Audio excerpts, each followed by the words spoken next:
Well, we have a bricklayer deciding to paint all the sides of the goalposts. Hmm? What am I talking about? I'm glad you're here. This is Total Football Talk.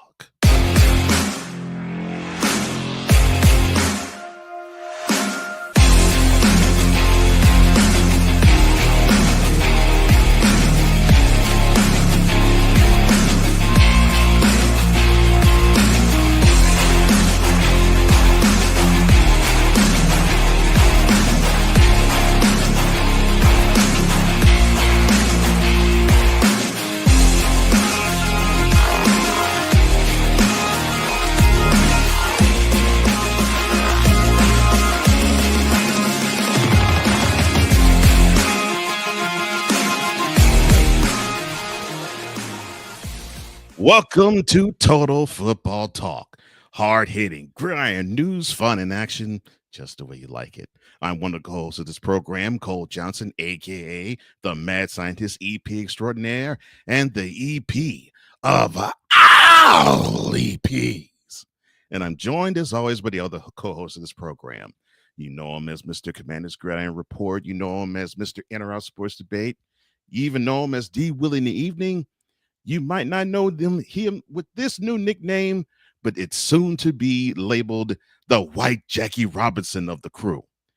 Ladies and gentlemen, your friend and mine, my brother and mine, D. Willie, a.k.a. Drew Willingham. What's happening, everybody? Glad to be back here today. Yes, hashtag WJR. That is what we are doing here with the nicknames. Apparently, because, Cole and I have been talking about that. White Jackie Robinson, but y'all about to find out here real soon. That's right. That's right. So they are.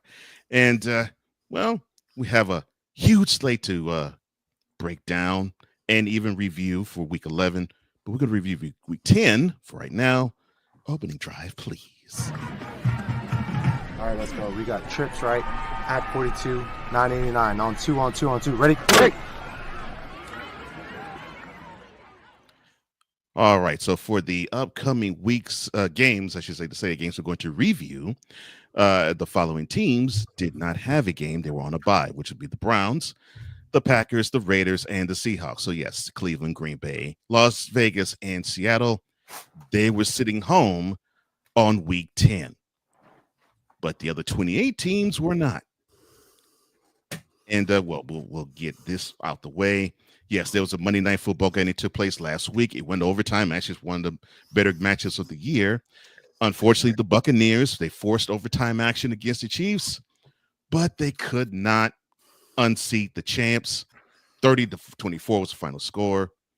Actually, Mahomes actually had a pretty good game. And in his first ever start for the Chiefs, looks like DeAndre Hopkins may have found a fit. 8 receptions, 86 yards, and a couple touchdowns. So it looks like everything looks good for him. And we'll see how well he looks now, because we'll review the next game they played yesterday. And speaking of yesterday's set of games, let's go there right now.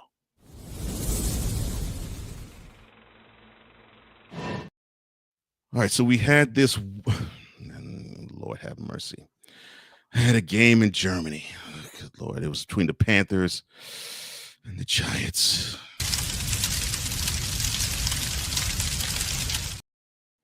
Yes, it ended up being a pretty good game. The Giants forced overtime, but unfortunately, they did not pull it out, unfortunately, because one Mr. Tyrone Tracy wet the bed and it leaded the Panthers to a 2017 overtime victory. Bryce Young, I'm happy for him. 15-25, 126 yards and a touchdown, 2 carries for 30 yards as well. And then Chuba Hubbard, who signed a contract extension, he awarded the team with probably the best effort of his career. 28 carries, 153 yards, and a touchdown.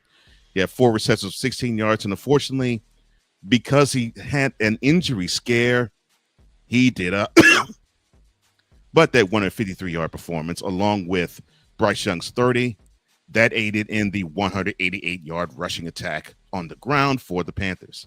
On defense, you had Xavier Woods, who gave you a pick.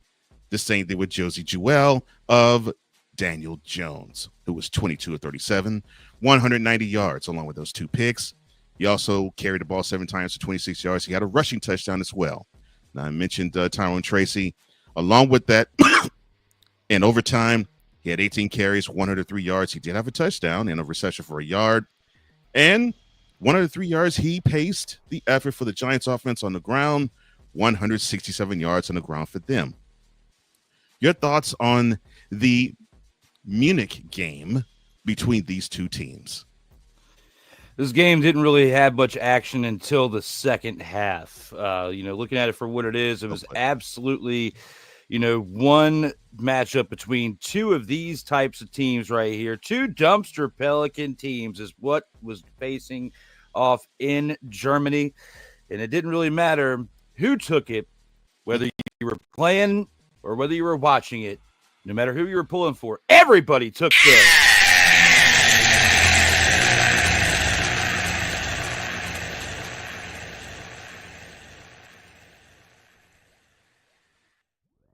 Yes, the action didn't really come until the second half, but regardless of who you were pulling for, you obviously took the L with the amount of time that was wasted, especially when you think of the fact that it went into overtime, so that it got dragged out even longer. But yes, the Panthers won the game, definitely the better team in this matchup. Right. The Giants have a whole lot of work to do before 2025 season if they want to be in contention next year for the division, but it's not happening this year. No, not even close. Not even close. Oh man, poor hard luck Giants. They fall to 2-8. The Panthers, they improved to 3-7, and they did something for the first time in 2 years. They actually now have put together a winning streak. Did you think we'd actually say that about this moribund franchise? Well, congrats to the Panthers. They had to travel across the Atlantic to actually extend a winning streak of 1-2.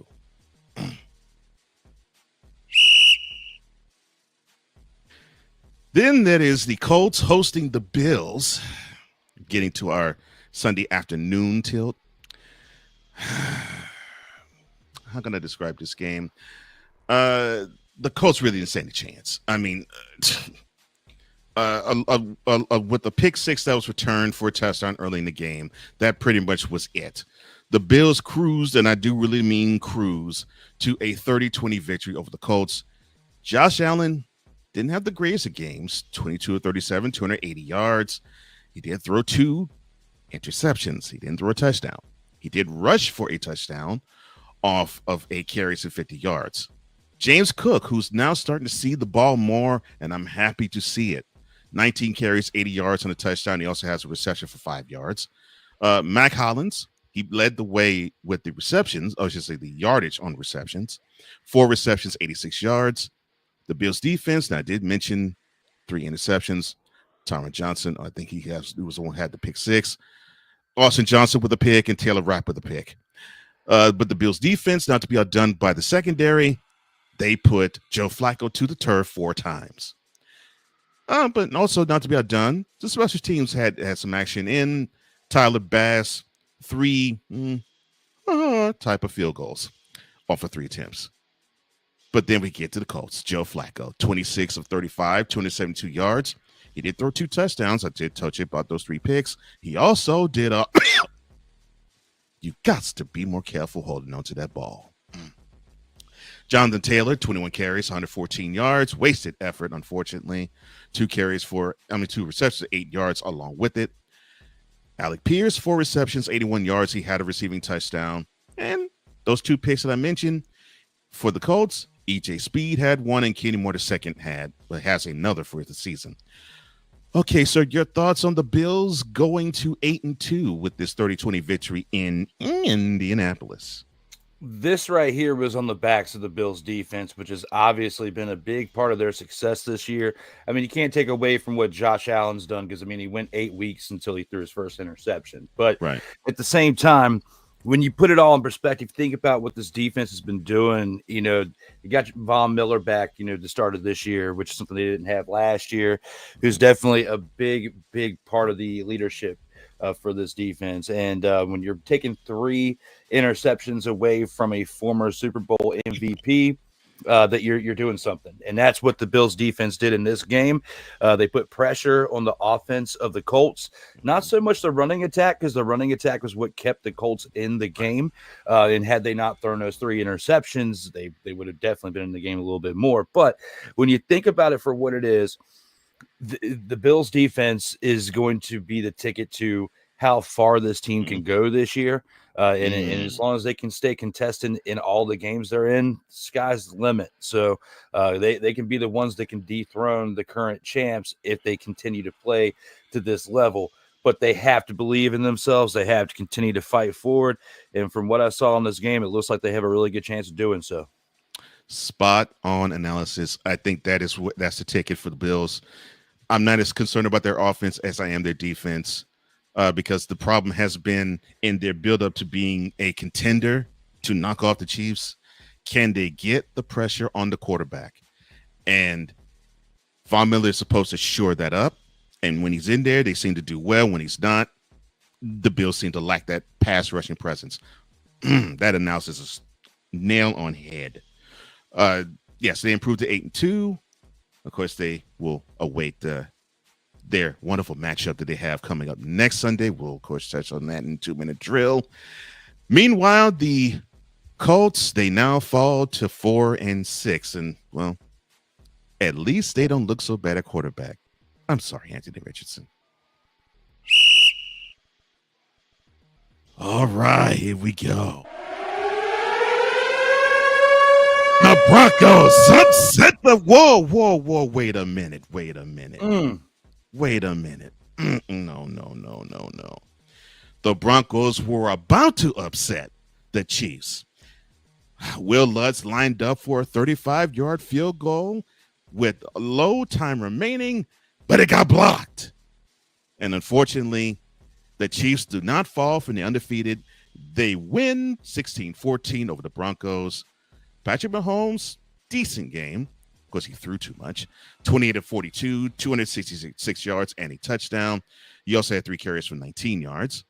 Harrison Butker, 3 of 3 for field goals. Of course, he also had the game winner and was responsible for 9 of the 16 points that the team scored, or 10 of the 16 points the team scored. On the other side, Bo Nix, who seems to be settling into being a quarterback in the NFL. Decent stat line. I actually will take this. 22 of 30, 215 yards, 2 touchdowns. He had 3 carries for -5 yards. Of course, unfortunately, most of that was setting up in victory formation, the right place for Will Lutz to get his kickoff. But the Broncos defense, they put Mahomes to the ground 4 times. They made life miserable for him all game long. And, of course, I mentioned Will Lutz and the hard luck of not getting that field goal through. Your thoughts on the Chiefs going to 9-0? This game was pretty much, the combatant of 2 defenses going against each other, because they both struggled offensively to get a running game going. And it definitely hurt them throughout. Between the defense making an impact on both sides and the special teams. And when you think about how the game ended with, Kansas City looking like they're going to lose by a point. Here comes the field goal team out there, and it looks like they channeled the Pittsburgh Steelers for a second with another blocked kick.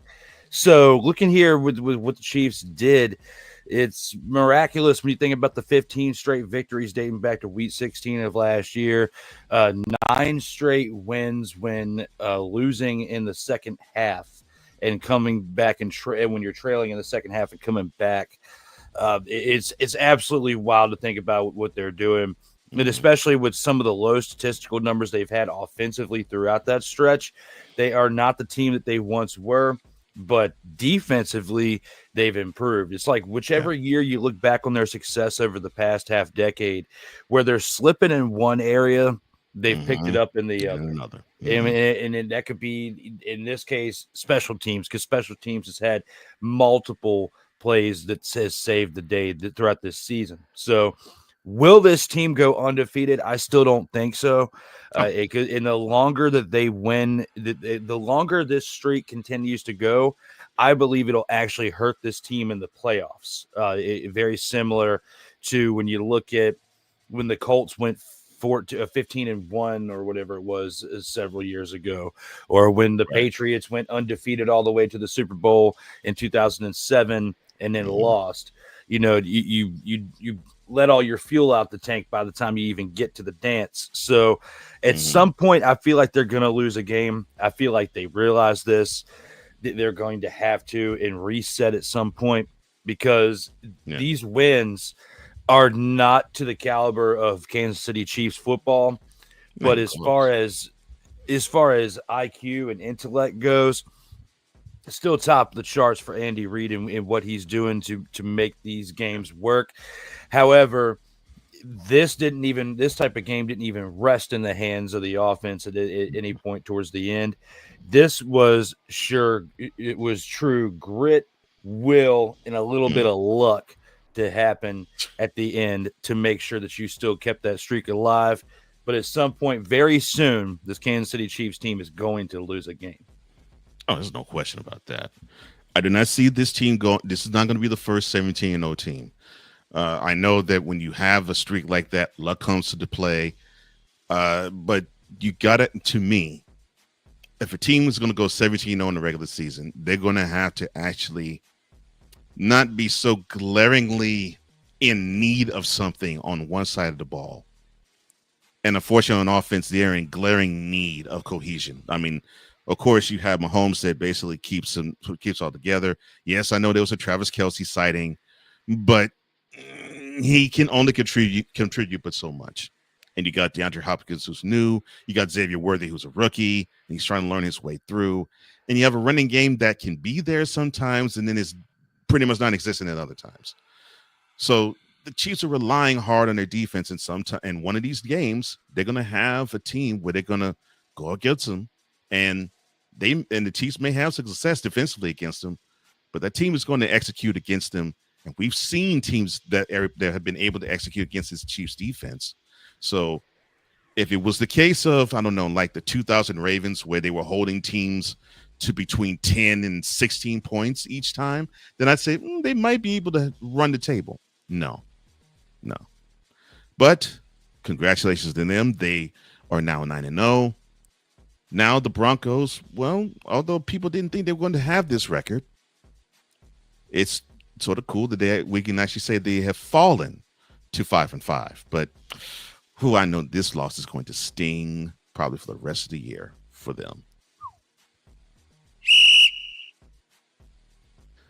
All right, let's go down to New Orleans, where the Falcons should have beaten the Saints. They didn't. They fall 20-17 in the Superdome. Derek Carr, he was 16, I'm sorry, 25, 269 yards and a couple touchdowns. He did also have 4 carries for 17 yards. Alvin Kamara couldn't really get it on the ground, get it going on the ground. 17 carries, 55 yards. In through the air, he did have a little more damage. 5 receptions for 54 yards. Marquez Valdez-Scantling, who was a Chief, now he is a Saint. 3 receptions, 109 yards, and both of those touchdowns receiving from Carr. On defense, a Honey Badger sighting. And Tyrann Mathieu, he got your pick. And on defense, I'm sorry, on the other side of the coin, Kirk Cousins, 23-38, 306 yards, too many throws, and that pick that I mentioned of Tyrann Mathieu. Bijan Robinson, wasted wonderful effort on the ground, 20 carries, 116 yards, and both touchdowns. He also had 3 receptions, for 28 yards. Drake London, having a presence on the team, 8 receptions for 97 yards. Darnell Mooney on the other side, not to be outdone, 5 receptions for 96 yards. But the story of this game is Young Wei Koo. He did make 1 field goal, but because of the final score, he missed not 1, not 2, but 3 field goals. Your thoughts on the Saints beating their arch rivals?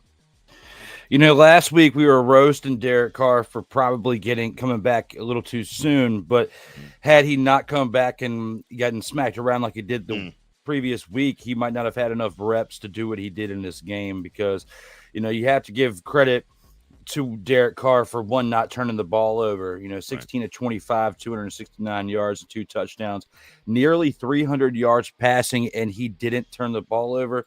That speaks volumes for Derek Carr to have almost 300 yards and not turn the ball over. I think that what kept this team from separating from the Falcons was the fact that they couldn't really establish too much of a run. Alvin Kamara did get 55 rushing yards, but it took him 17 attempts to do so. And, averaging 3.2 yards per carry, it's a little tough, to get things going when you got that type of production. Looking at that, outside of Alvin Kamara, there wasn't really much of a running game at all. No. And outside of Marquez Valdez-Scantling, there wasn't much of a receiving game either, even though Kamara did add another 5 receptions for 54 yards. So altogether, the Saints offense isn't what, we're accustomed when we're seeing them click on all cylinders, but they did just enough.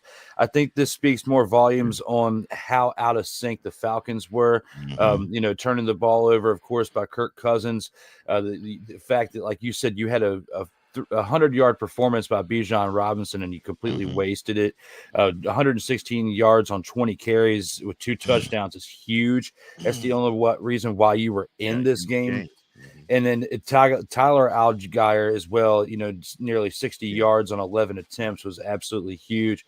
And then you look at the fact that you had 2 receivers that were just under 100 yards receiving, and you couldn't win the game. This was definitely more miscues on the Falcons, but at the same time, the Saints, when they had opportunities on offense, they didn't miss. So basically, I would say this game was more so, the miscues of the Falcons offense gave more opportunities for the Saints offense, and they capitalized on those opportunities. So tough divisional matchup, but that's why we have these type of matchups twice a year, because it definitely impacts the division itself. Yeah, you're right. Let me see. So we had a 300-yard passer, 100-yard rusher, 2 receivers that came close to getting 100 yards in the air, and you still lost. Well, that pretty much means one of 2 things, and both of them happened. You did not take advantage of your red zone opportunities, and when you got into the red zone and you couldn't punch it in for 6, your kicker couldn't even give you 3. So when the special teams aren't there, and as an offense, you do not turn good drives into 6 points, that's problematic. We'll revisit that later. Yeah, but luckily, for the Falcons, though, they can afford to lose this game because they still have a 2-game lead over the Bucs in the division. So, I mean, it's tough in one hand, but on the other, they're going to be just fine. Yeah, they have that lead over them and the season series. So, yeah, you're right about that. But yes, they fall to 6-4. The Saints, they improved to 3-7. All right. And you mentioned the team that the Falcons are 2 games in front of, the Tampa Bay Buccaneers. They were 2 games in front when they started this game. And 2 games behind the Falcons when they started this game. They ended up being 2 games behind them to end it. They faltered to the 49ers 23-20. Brock Purdy threw the ball far too much. I will say that not because it's Brock Purdy, but because a QB should not throw the ball more than 30 times. 25-36, 353 yards, 2 touchdowns. I'll give him credit. He did not turn the ball over. 4 carries for 17 yards on the ground as well. Juwan Jennings, who seems to have about 3 games where you'd say, oh, he's on the team. I thought he was gone. 7 receptions for 93 yards. Jake Moody, I'll get to him in a second. Let's go to the Bucs, shall we? Baker Mayfield, okay, but basically non-existent. 18-29, 116 yards and a touchdown, 3 carries for 3 yards, and he is feeling the losses of Mike Evans and Chris Godwin badly. Bucky Irving, who pretty much is the only offense they've really had, 13 carries for 73 yards and a touchdown. He also had 3 receptions, 14 yards. But the story of this game is Jake Moody, the kicker for the 49ers, where he did give you the game winner, where it just licked the upright, but he missed 3 field goals as well. He was 3 of 6 for the field for the game. All right, your thoughts on the 49ers beating the Buccaneers? You know, when you talk about somebody throwing the ball too much, didn't somebody throw the ball 61 times last week? Yes. I'm trying to remember who it was. I can't remember the person. But I remember us talking about it last week that there was a team that threw 61 times. I don't think it was the Browns or Jameis, but yeah, if somebody knows, let us know out here in the comments, because somebody definitely in week 9 threw 61 pass attempts. I know Jameis threw 46. I remember that. Yeah, I remember that too. Somebody threw 61 passes. But anyway, for what it was, this game right here, you know, yes, he threw the ball a little bit too much, but it definitely made an impact because, I mean, they still won the game. I mean, you set up Jake Moody for another field goal, and had Jake Moody not missed those other 3 field goals, it probably would have not had to even come down to that. You know, right. The missed field goals made an impact on this game. The fact that Bucky Irving has still been a bright spot to this offense, Tampa Bay, that has been dealing with injuries this year at the receiving position. It's miraculous, even with them being 2 games under 500 with the injuries that they've had. It's miraculous that they are still at that point, because he literally has nobody but Bucky Irving, it feels like, to throw the ball to. Pretty much. So besides that, you know, Baker, underwhelming performance overall, though, I would say. You know, 11 incompletions, only 116 yards for an entire game. The San Francisco 49ers defense, their pass coverage is not that good to keep Baker Mayfield, at 116 yards. No. So I feel like I don't want to give the praise to the 49ers for the win because of, 1, the way that it happened, but 2, when I look at the underwhelming performance of Baker, how he had a resurgence of his career last year. You're supposed to be playing a team that was in the Super Bowl a couple of years ago. You're supposed to have hype this year based on what you did and how you started this year with the win you had over Washington anyway. And you come into this game and throw for 116 passing yards. I'd say it was an underwhelming performance by the Buccaneers as a whole, an underwhelming performance by Baker himself at the quarterback position, and that they are lucky they were in the game as much as they were, because had it not been for Jake Moody's missed field goals, they would have won by double digits. Yeah. I think that was part of the reason why I wanted to highlight that, because I was like, so it actually looked like the 49ers had their way with the Buccaneers to a degree. And yes, I totally agree with you. That secondary to 49ers, it's not good to keep a quarterback. It's not good enough to keep a quarterback throwing under for 150 yards in a game. Nah. The defense is solid, but the secondary is not that solid. But credit to 49ers, they pulled it out, although they're bickering with themselves and sidelines, and one of those Jake Moody misses almost resulted in a fight in the sidelines. But 49ers, they improved to 5-4. The Buccaneers, they fall to 4-6. Wow, I did not think they would fall to 4-6, but I guess like we both said, they're feeling the pinch with Godwin and Evans injured.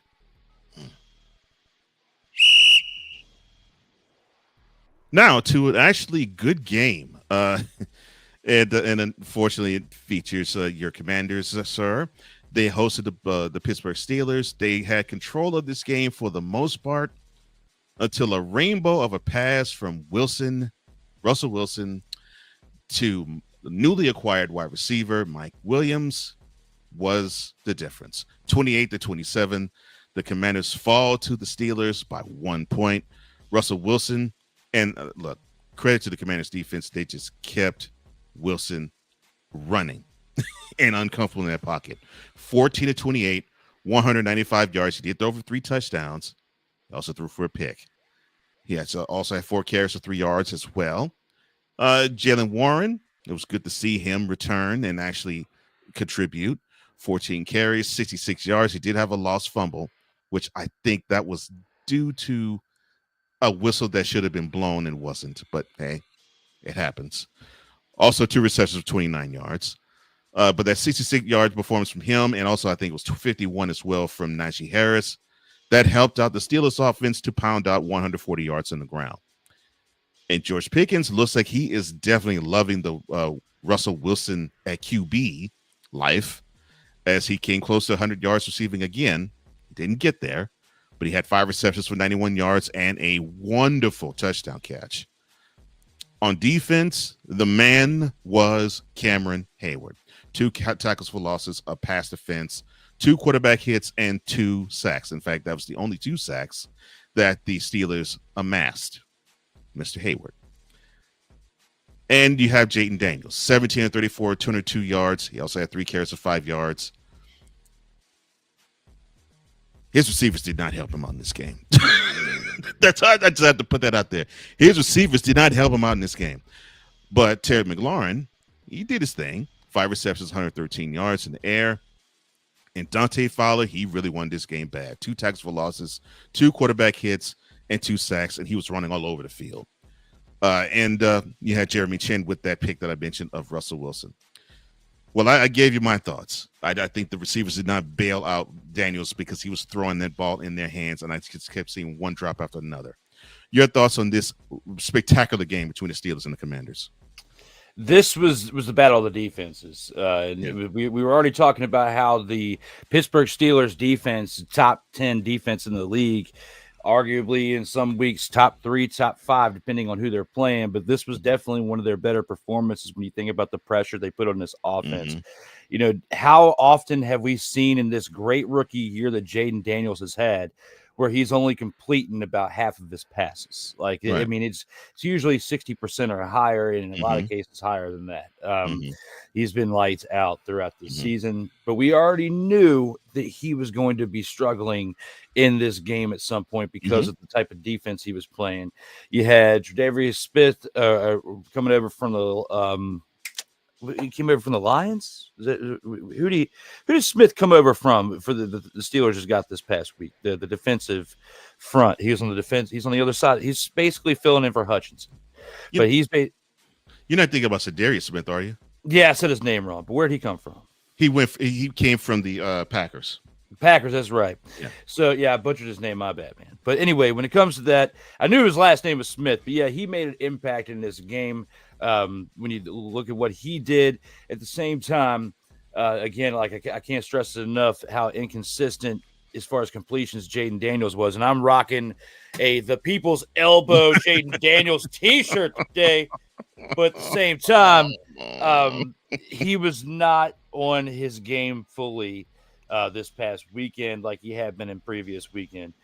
So looking at it for what it is, considering he didn't have any touchdown passes, but he also didn't have any interceptions. He didn't turn the ball over. When you think about that going against this type of defense, it's pretty big. It's very promising for the future. Yeah. I do want to correct one thing. I would say it wasn't so much the offense, and their receivers not catching the ball that affected this offense.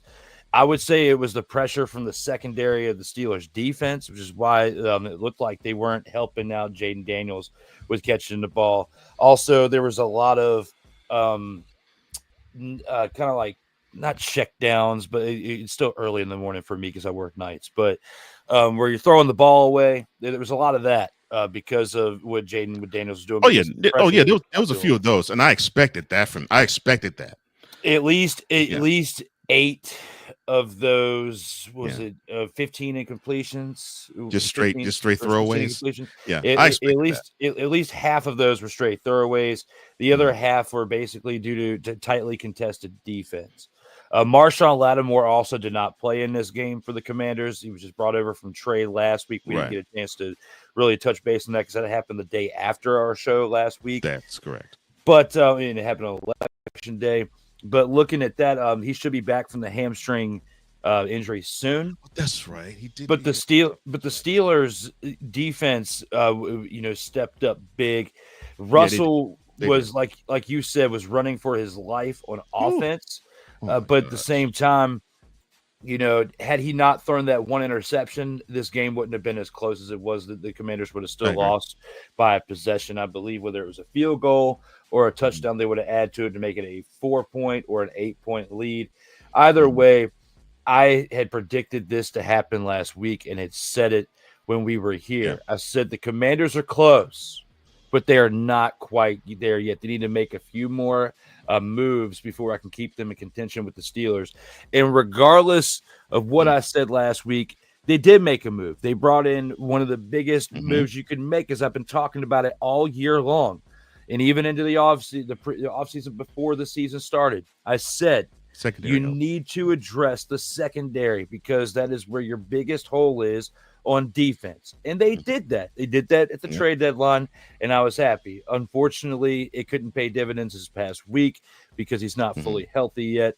And maybe that was planned because they are on a short week going into the Thursday night game. So I'm thinking. And they didn't want to take a chance of him getting hurt before that. And the Eagles game is a bigger game because it's divisional. Yeah. So I think there's a really good chance we see Marshawn Lattimore this Thursday, and that it doesn't really hurt too much because they're still 7-3. If you're a Commanders fan, you still have to be happy with how this season started for you because you're still at the top of the division. Of course, you have to beat the Eagles this Thursday to take the division back fully. But at the same time, it's looking good for you. It's very promising future, but they do need to figure out how to go toe-to-toe with these type of defenses with the Steelers. And you can't rely on Terry McLaurin the entire time because even though he had the type of production that he had in this game, he only had 5 catches. So looking at those 5 catches, he did average almost 23 yards per catch. But when your next leading receiver after that only has 2 catches less than you and has 80 less yards, a lot of those numbers came from a couple big plays that Terry had, and that's not always going to happen. And there were some certain things that happened that gave you separation because offensively in the run game, you struggled, but you did still muster up 3 rushing touchdowns because of the type of plays that you had and the type of looks that you had.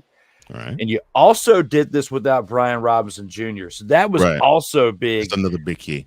For them to do that. And this is 2 weeks in a row that they've been without him. So if they can get Brian Robinson Jr. back, if they can get Marshawn Lattimore in and integrated within this defense, I think that they still have a pretty promising year to still make some noise, finish the division with the win in first place, and at least win a playoff game. But right here and now, they still have to work on those things that we've been talking about all season long. It came into fruition this game. And we're going to see a little bit more struggles like this against top tier teams from the Commanders until they fully address everything. Remember when I said to you, manage your expectations, because not saying that they're going to be as bad as they were last year, because I didn't think they were. I thought they were going to improve. But measure the success of the season by what Jayden Daniels does. I still am with you. I still will say that to you. Just think about the Commanders' success of the season judged on how Jayden Daniels is doing. Because if he's doing well, the team's going to do well. The team's doing poor, the team's going to do bad. But I mean, hey, for the stat line that he had, and you were within a field goal of beating the Steelers, that is pretty impressive. Your team's ahead of schedule, and if I were a Commanders fan, I'm happy for you. You're ahead of schedule. This is the type of record I expected them to have this time next year. And at 7-3, and in 3 days they get a chance to battle for first place in the division. I mean, you couldn't ask for better. So I salute the Commanders, and they fought hard. Oh my gosh, they fought hard in this game. So to play a team as tough as the Steelers, tooth and nail, and I agree with you, they still have some things to learn. But it still is a positive. They fall to 7-3, but the Steelers, they improved to 7-2, and I guess we can't sleep on the Steelers because it looks like they might actually be throwing monkey wrenches in some teams' plans. We'll see in the upcoming month. And then there's this game.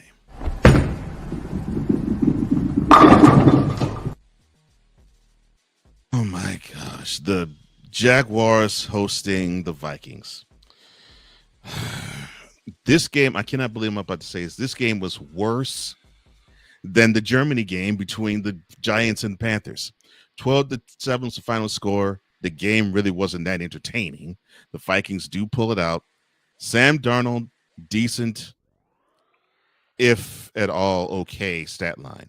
24 28, 241 yards. Unfortunately, he decided to have the yips and throw to 3 different Jaguars. He also had 7 carries for 28 yards. Aaron Jones, pretty good production, 17 carries, 88 yards. 2 receptions with 13 yards. So he gave you 100 yards total of 101 yards total offense. But that 88 yards and the 28 from Darnold, that paced the way for the Vikings to have 169 yards on the ground. And the kicker, John Parker Romo, he scored all the points for the Vikings. Now, for the Jaguars, Mac Jones, 14 of 22, 111 yards, 2 interceptions. I'll mention those 2 interceptions in a second. And also he also had 5 carries for 8 yards. He had a rushing touchdown as well.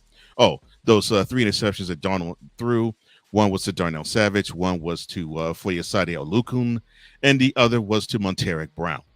Now, the 2 interceptions that Mac Jones threw, one of them was to Byron Murphy, and one in the end zone to stymie a touchdown from the Jaguars, Cameron Bynum, who gave us a wonderful ray gun turnover celebration in the end zone. For those who don't know, Ray Gunn had a silver medal, won a silver medal in the Paris Games. No, let me do this correctly. Silver medal in the Paris Games. Let me see. Quote, breakdancing. Close quote. Your thoughts on this debacle? This game's terrible. It absolutely was terrible. It makes me wonder, you think about Trevor Lawrence could potentially miss the rest of the season with the shoulder injury. I'm thinking that too. It makes me wonder if they are going to be tanking the rest of this year. Not for a quarterback, because they still believe in Trevor Lawrence. Plus, you kind of have to because of the amount of money you're paying him. Like, you're kind of locked in for the next several years with him. Not like Deshaun Watson, but you're still kind of locked in with him. So my thought, even though they have drafted a lot of top tier receivers over the past 10 years in the draft, because you look at Ridley and everybody else, and then Brian Thomas was the most recent one. Okay. So Brian Thomas Jr., my bad. But I'm thinking that they go after Travis Hunter in this upcoming draft. Because if you're 2-8 now and you continue to lose, let's say you finish 3-14, you're more than likely going to have a top 3 pick at that point. Easily. Because there's other teams like the Panthers that are still winning games that we thought were going to have the number 1 pick, but they're still winning games, especially with what happened this past weekend. So let's just say the Jags only win 1 out of their next 7 games. They finish 3-14. I think that there's a possibility that they go after, top tier offense, because that's what they've been lacking this year is offense, in scoring. An impact player, yeah. Because, you look at the fact that the other side, the quarterback threw no touchdowns. He threw 3 interceptions. 3 interceptions and they still won by 5 points because they kicked 4 field goals. Okay. So congratulations to another Romo that's in the league now as a field goal kicker. That apparently Tony Romo said yesterday on the air that he'll be rooting for him as his number 1 player because, they share the same last name. But right here and now, when I look at this team, the Jags, I don't see anything looking positive for them for the rest of this year. They're definitely not going to finish with a winning record at this point. The only way that they would be able to do that is that they won out and won their next 7 straight games, but I highly doubt that, especially with Mac Jones in at quarterback, who was 14 of 22 for 111 yards and 2 interceptions. Absolutely terrible. I think they're going to make a push for an offensive talent. I don't think that they're going to waste it with drafting another number one overall quarterback, because you look at the amount of number one overall quarterbacks they've drafted within their near 30-year history. Mm-hmm. How many of them have really truly panned out? Their best quarterback they've had in their history is somebody they picked up off of waivers with the expansion draft, and that was Mark Brunell back in the 90s. Okay, so. If I were the Jags, I would stay away from yet another quarterback. When you think about what you've invested into Trevor Lawrence, you're stuck with him now. You need to get him some more weapons on offense. And even though they seem like they need some help on the offensive line, Travis Hunter's there and you have a top 3 pick, you might as well go after him, because you could also play him on defense. If that's where they decide to play him too. I don't know. Yeah, that's a good point. Dante, I agree with you. Cameron did kill the ray gun dance. And I think Doug Peterson is out of here after this year. Heck, I will not be surprised if they let him go before the season's over, because it looks like that locker room is not listening to him. But you mentioned the Jaguars record. They fall to 2-8. The Vikings, they improved to 7-2. Wow. Did not think that team was actually going to rebound like they have, but they have. Two straight wins after 2 straight losses, for them, definitely huge. But you can't get mad at the 2 teams they lost to at the same time. I mean, they were tough teams. It's not like they lost to a team like this. Now, if they lost to a team like this, then we would say how much of a fluke type of season they're having. But it's still looking like a promising year when they can have the bounce back they've had. Yeah, I agree. I agree with that. So, the Vikings are still in the thick of things, and they still have a good say as to not just the NFC North, but the NFC title picture. Ooh, well, let's see how they will go. But they can't have offensive performances like this too many times, though. Whew. All right, to more Sunday games we go.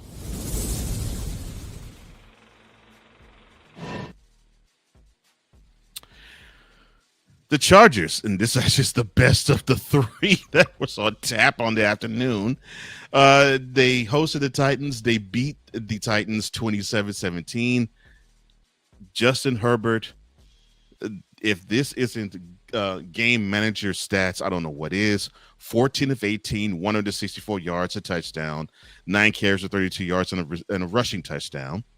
The Chargers offense, with a running back by committee, they grinded out 145 yards on the ground. On defense, Bud Dupree had 4 solo tackles, 2 tackles for losses, 2 quarterback hits, and 2 sacks. And then you had Tuli Polotu, 3 solo tackles, 2 tackles for losses, 3 quarterback hits, and 2 sacks of his own.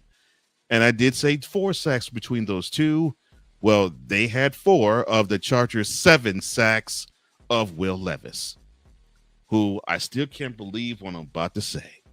18 of 23, 175 yards, 2 touchdowns, 5 carries for 41 yards.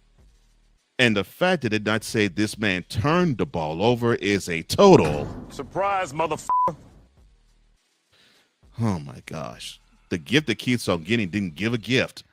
I'm amazed. The aforementioned Calvin Ridley, who was, of course, a Jaguar, now he is a Titan, led the way receiving 5 receptions, 84 yards. Your thoughts on this rather pedestrian game, but probably the most exciting of the 3 in the afternoon? I would say, the biggest surprise, like you said, was the fact that Will Levis didn't turn the ball over. Because he is like this generation's, and I can't even compare him to him because he won 2 Super Bowls. But, and Will Levis is not winning a Super Bowl at all. This is not happening.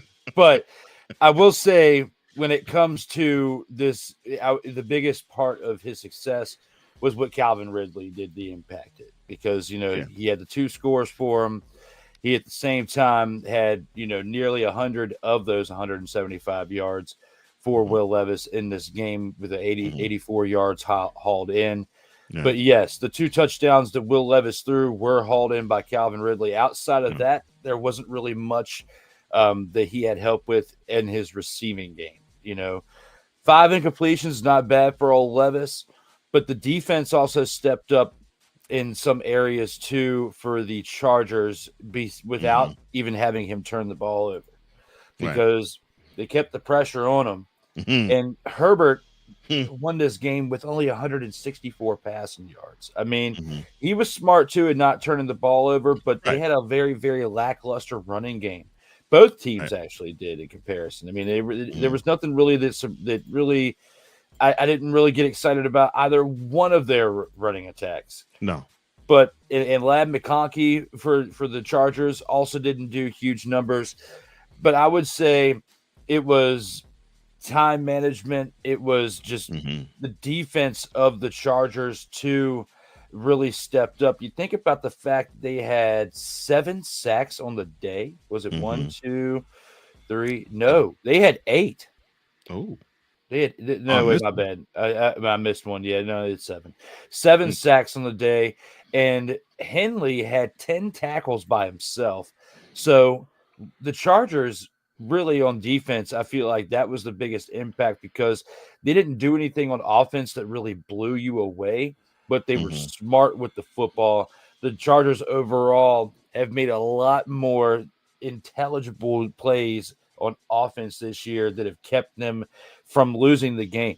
Like, they've managed the game really well. And you can definitely see an improvement in Justin Herbert's game. He's not trying to throw it for 300 plus yards in a game, because it seemed like when, old dummy Staley was there before, he was having him throw the ball too much. Yeah. Like whoever it was last week that we were talking about threw the ball 61 times. When you throw it that many times, you should expect to have 3 and 4 and 5 turnovers in the game, because that is just way too many times to throw the ball. He threw it at the sweet spot. Anywhere between 20 to 30 pass attempts a game is about the bread and butter spot of where you want to be at. And he was just under that at 18. So looking at that for what it is, you had less passing attempts than your opposing quarterback, and you still found a way to win. You also did it when you had a running back who your leading running back was 55 yards carried on a day, and the next one had 50. So combined, I guess they had over 100 rushing yards. Collectively, the running attack for the Titans wasn't bad. Like, collectively, the numbers together were good. They didn't have an individual runner that really impressed me in this game. So if the Titans can improve that, then they can definitely, make moves with what they're trying to do going forward. But the Chargers, with how they're doing it, when you think about the fact that they had, with all those running backs, even though there wasn't one that took it away with the great numbers, but collectively between 6 running backs, including Justin Herbert, the quarterback, they had 140 plus rushing yards on the day. So I would say it was a combination of their overall running game, the fact that their quarterback managed the game and didn't turn the ball over, and the fact that your defense put pressure on the opposing team's offense with 7 sacks and an expletive amount of tackles. They did their jobs. They did it well. It's all on the mentorship, the leadership of the coaching staff. Jim Harbaugh, they're 6-3 now after 9 games. This is something they couldn't do with the previous staff. And it goes to show, just like in Washington, when you change it up and you establish a culture and you have true leadership in the locker room, sky's the limit. Yeah. It's amazing how you can have someone who fits a culture and fits the talent. How much better that same talent, that if you put someone who is not quite as well equipped to guide and lead them, how much better they perform. You can say that about your Commanders. You can definitely say this about the Chargers. But because Brandon said he was not it definitely looks like the Jim Harbaugh is. Because I don't think I've ever seen Justin Herbert look as good. And yes, I know he's thrown a lot less, but I should like him in this particular standpoint, because he's capable of going off for 300 yards. He doesn't need to. But the reason why the Chargers are 6-3, and I did not think I was going to say that about them. I'm happy for that. I didn't think I was going to say it about them. Meanwhile, the Titans, they dropped to 2-7, and there is no end in sight for them, because they are sinking like a rock. And I'm smiling all the wider.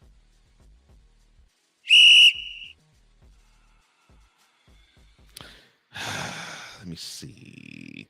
How should I attack this? Oh, screw it. The Cowboys.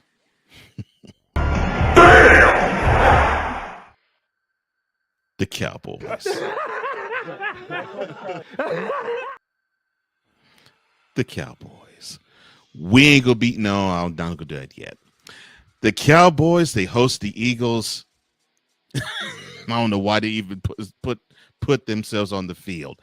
The Eagles basically ran a scrimmage. 34-6 was final score, and the Eagles could have named the final score. That was how bad it was. Jalen Hurts, who we talked about just against the last game, the sweet spot is 20 to 30 throws. He had 20, 14 of 20, 202 yards, 2 touchdowns.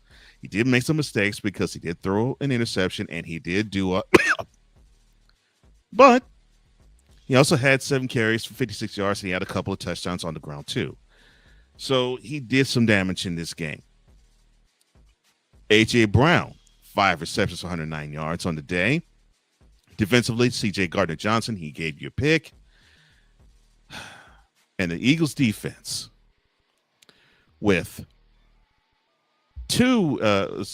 with an interception and a bevy of fumbles, they forced 5 turnovers. Gosh. Cooper Rush on the Cowboys, who, of course, is a substitute of Dak Prescott, who looks like he's going to be out for the year. 13 of 23, 45 yards. He also had 2 carries for 2 yards, and not 1 but 2 lost fumbles. Oh, my gosh. Yes, there was a Trey Lance sighting, and he also had a lost fumble. But, hey, there was some bright spots. DeMarvion Overshown, 8 solo tackles, 2 tackles for losses, 2 quarterback hits, and 2 sacks. Michael Parsons, tackle for loss, quarterback hit, and 2 sacks. And the Cowboys defense, they put Hurts to the ground 5 times. So there's a bright spot there. But your thoughts on this volley whopping that the Eagles put down Dallas in Arlington? Whew. I love it so much when we get to see Cowboys Nation take the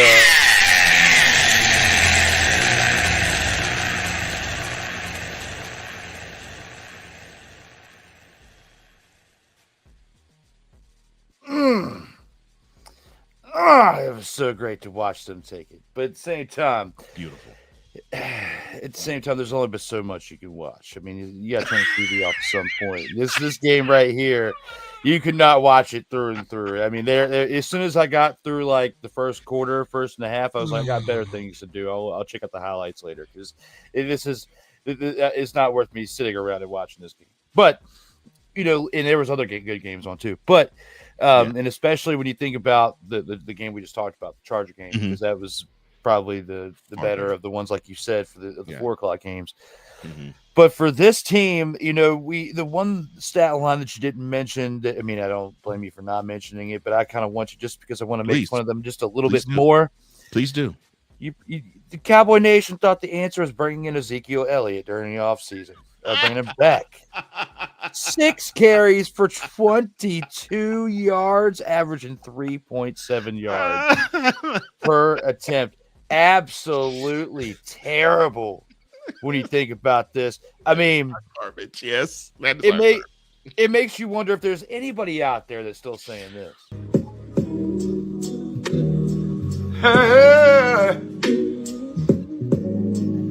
Ain't nobody calling me, texting me, paging me, asking me, are you still involved?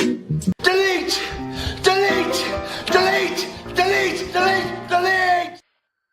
You haven't been them boys for a very long time, and it doesn't look like you're anywhere close to getting there when you have numbers like that. This team is absolutely lost. I mean, you said it yourself, 13 to 23 for 45 passing yards. You can't even do it. You can't even play that bad if you played Madden and put it on all Madden and you took the worst quarterback like, and sign them off the street at like a 52 overall rating. And then you played them at starting quarterback on the worst offense against the top tier defense. You can't even put up numbers that bad. He said, so, Madden. Madden setting. You couldn't play that bad. Wow, that is sad. When you have a receiver like CeeDee Lamb, who's still healthy, okay? Oh, gosh, when man. When you have a tight end like Jake Ferguson who's still healthy, okay? Pretty good. How are you only putting up 45 passing yards? And you had to bring in Trey Lance, who didn't do much better. He didn't do much better, and he also threw an interception. I will at least say Cooper Rush didn't turn the ball over, but I don't know if I'd much rather have a turnover from you if you could throw 100 yards. Well, I mean, he didn't throw an interception. Yeah, he fumbled it. Yeah, he fumbled twice. Yeah, he did fumble twice, but his defense, they were in this game, I will say, the first half. Okay, when we went to halftime, it was 14-6, and it was only because of the way the defense was playing that first half. Okay, right. They gave up a touchdown in the first quarter and the second quarter. Second. I will say I was a little bit dramatic earlier. I would say watching this game up until halftime. Once it turned into the third quarter, that's when it was time to turn it off because the Eagles got 2 touchdowns. They're up 28-6, and that was about the time to turn it off. Straight up happy for Dante getting the type of win. Brings a little bit more clout to Thursday night's matchup that we'll talk about here in a little bit. Yeah. However, you can't get so excited when you look at the type of team that you just played. Okay, the Dallas Cowboys, because it looked like the New York Giants put on their uniforms and went out there and played. That's how bad they were. And at the same time, I feel like they kicked that quarterback off the team and found some guy hanging out in the street corner to put on the jersey to play quarterback for them because it was that bad. Cooper Rush did terrible. Trey Lance came in during even absolute garbage time and didn't play any better.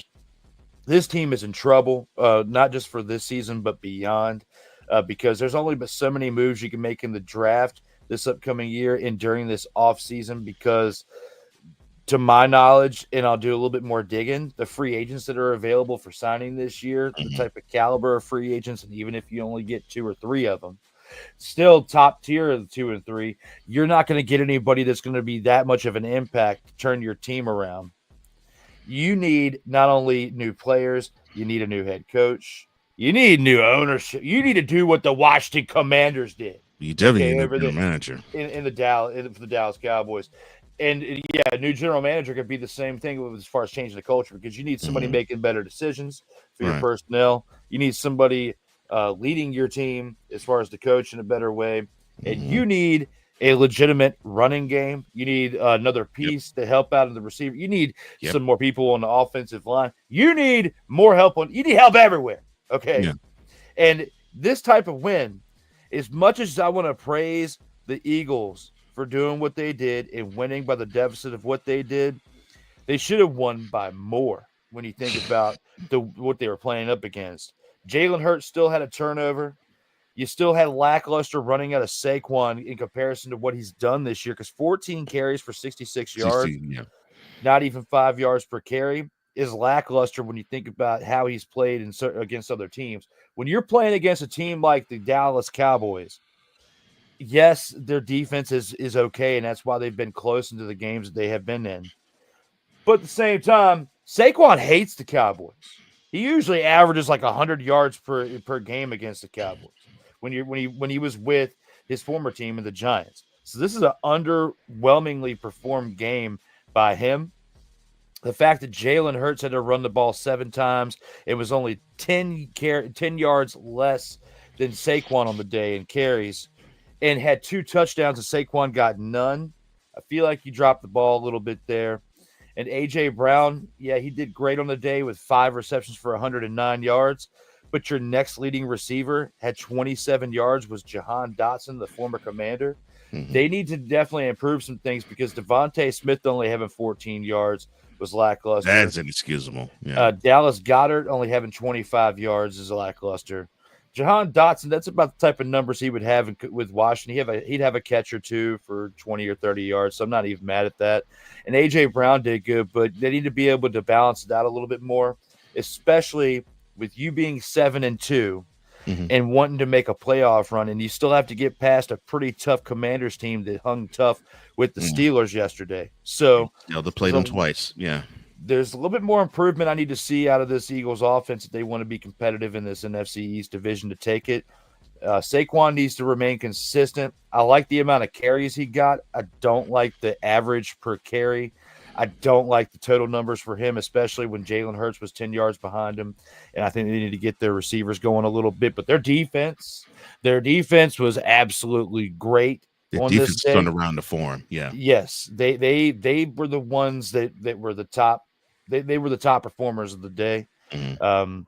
But Hurts needs to do a little bit better job protecting the football. Saquon needs to get going a little bit more, and they need to integrate their other receivers a little bit better. Other than that, I like what I saw out of Philadelphia on Sunday. Same. Dante actually said that Saquon got hurt in the first half.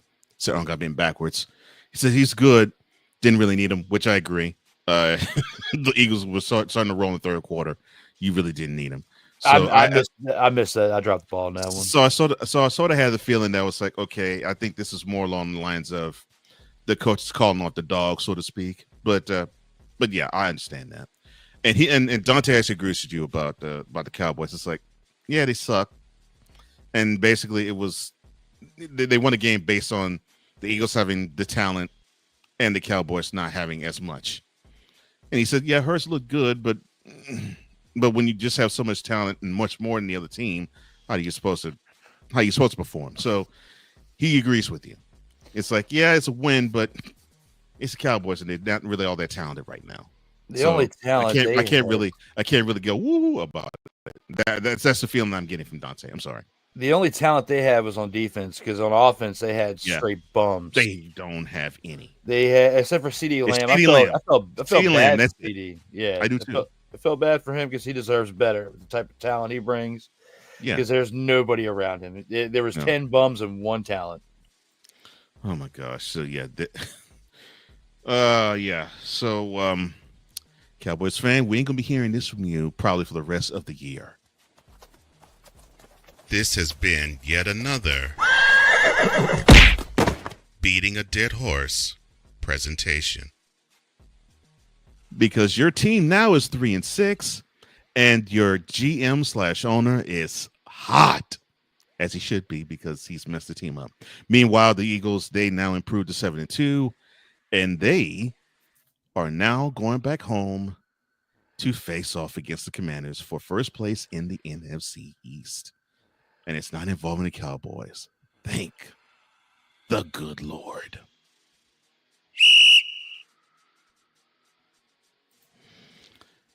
And now it's time for the Dumpster Pelican game of the week. And it is in the desert between the Cardinals and the visiting Jets. I think, Mr. Murphy, you do it much more justice than I.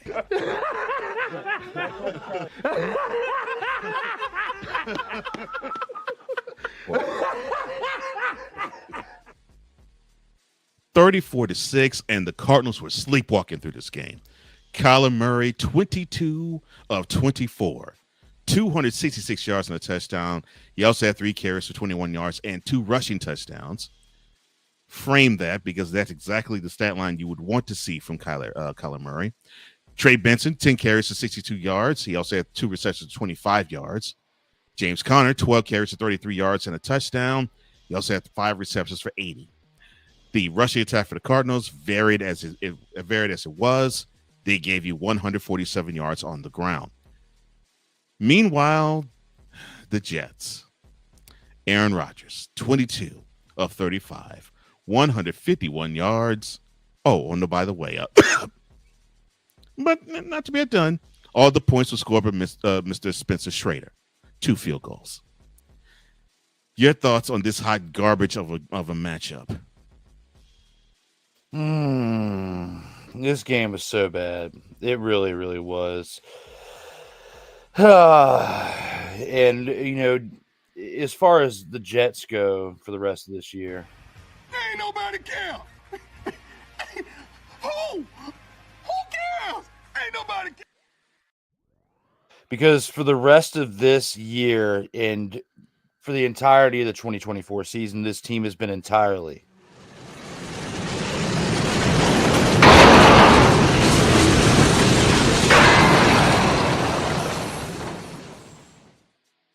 Before the trade deadline, they thought the answer at wide receiver was to Stop it.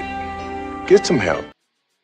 they didn't really need it because you look at what Mike Williams did yesterday again with the Steelers. Yeah. Against the Commanders. Game-winning touchdown. He only had one catch, but he had a 32-yard touchdown. Okay. It was a game winner. And it was the game winner, yes. So it just goes to show, even though he only knew 5 plays of the playbook because he was there for a short week, they still found a way to get him integrated. That's good coaching. That's good leadership over there. The Jets don't really have that. Unfortunately, Jeff Ulbrich is doing the best that he can, but he is not a head coach. Nope. He's barely a defensive coordinator. He's barely been in the defensive coordinator position long enough to be considered one. So they're a complete mess. I don't even know if they get new leadership, if it's worth it to bring Rodgers back next year. I mean, you're stuck with Devontae Adams for another 2 years because of his contract. Right. To keep him happy and to keep him wanting to be there, you'd be better off trying to bring Rodgers back for another year. But at the same time, statistically, it's not even worth it to bring Rodgers back because he's barely throwing 150 yards a game. When you look at what he did in this one, he threw for 151. 22 at 35. These are pedestrian numbers compared to what Aaron Rodgers used to put up back in the day. I get it. Yeah, he took almost a full year off because he was hurt 4 plays into the 2023 season. Right. But at the same time, I don't feel like you should be off the cliff this bad. I mean, he didn't have any touchdown passes. He didn't have any interceptions thrown, but he did have that lost fumble that definitely does impact them. Kyler Murray, I will say, played very well as a game manager by only having 2 incompletions and not turning the ball over. Their rushing attack, like you talked about, was very solid. The one thing I'm concerned about for them is the fact that their running back was the leading receiver in this game. And that's going to speak volumes into what they do in a playoff run if they continue to win. I am concerned about that. However, looking at this defense, they put the pressure on the Jets' offensive line. The defensive front of the Cardinals was in the Jets' offense's face all game long, putting pressure on Rodgers. It seemed like every other play I was looking at, Rodgers was getting knocked to the ground. He had the pressure knocked on him. Looking at this Cardinals defense for what they did, even though they only had – 3 sacks on the day. There's a lot of quarterback pressures. There are a lot of, as Aaron Rodgers is throwing the ball, he's getting hit type of plays. So the pressure was in his face. Analyzing the play for what it is, though, I would have to say that it was more so not the defensive front putting the pressure on Aaron Rodgers to where he could actually not penetrate, not make any move. It was more so Aaron Rodgers not playing with the high enough tempo to keep up with the flow of the game to where he was causing his own sack or his own inabilities to get the ball out quick enough to where the defense is catching up to him, because it was absolutely terrible with how he was leading this offense. It was absolutely terrible when you look at the production. 31-6.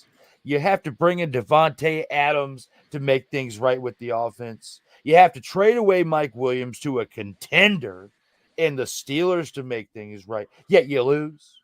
This Jets team is an absolute dumpster fire, spearheaded by Dumpster Pelicans. And there is no way, and I mean no way, they're making the playoffs this year. Oh, my brother, testify. Thank you, Devon. I think you raised a really good point. The fact that Rodgers might be causing bad play due to basically being, I guess you could say, slower in motor than the action on the field is. And sometimes that's a good thing because you're just playing under control. But when there is no sense of urgency along with that slow reaction to things, that could be hugely problematic. Uh, Dante actually said that he thinks the Cardinals might be onto something, considering that you might have some talent outside of Harrison. But I do agree with you.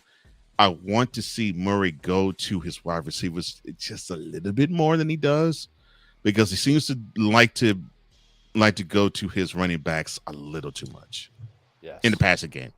I do agree there. But yes, the Cardinals do have talent when they are focused. And right now, they are in the head of the class in the NFC West. They're at 6-4. The Jets, they're 3-6. Oh my gosh, it's horrible. 3-7. I'm sorry, thank you. 3. I was trying to be nice. 3-7. Don't be nice to them.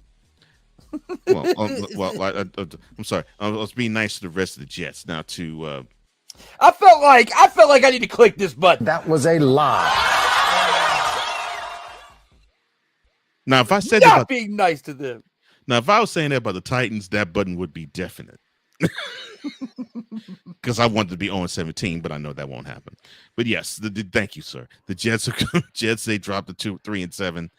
But the Cardinals, they are at the head of the NFC West. They are at 6-4, and looks like they're trying to now hold off the 49ers and the Rams.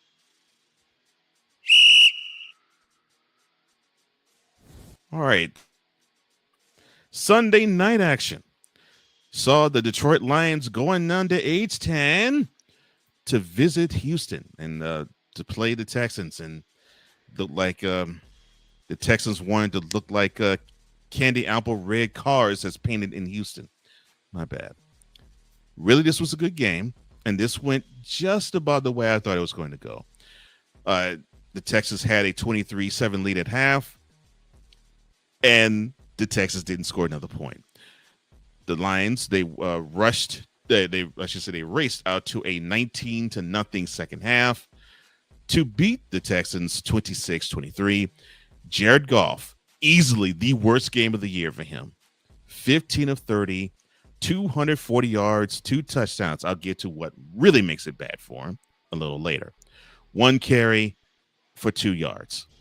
And that carry was huge because I think that actually was for a first down on a drive that actually ended up being a touchdown at the end of it.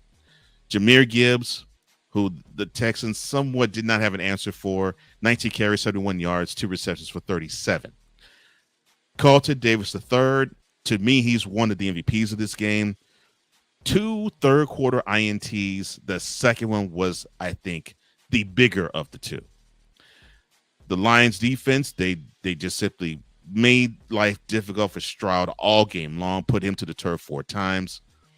The hero of the game, Jake Bates, 2 field goals. The longest was 58, which licked the right goal post, and the 52-yarder, the game winner, which licked the left goal post. But we talked about the Texans. C.J. Stroud, 19 of 33, 232 yards. He had a touchdown. He did have 2 picks. I mentioned who gave both of them. Carlton Davis III. He also had a carry for 5 yards.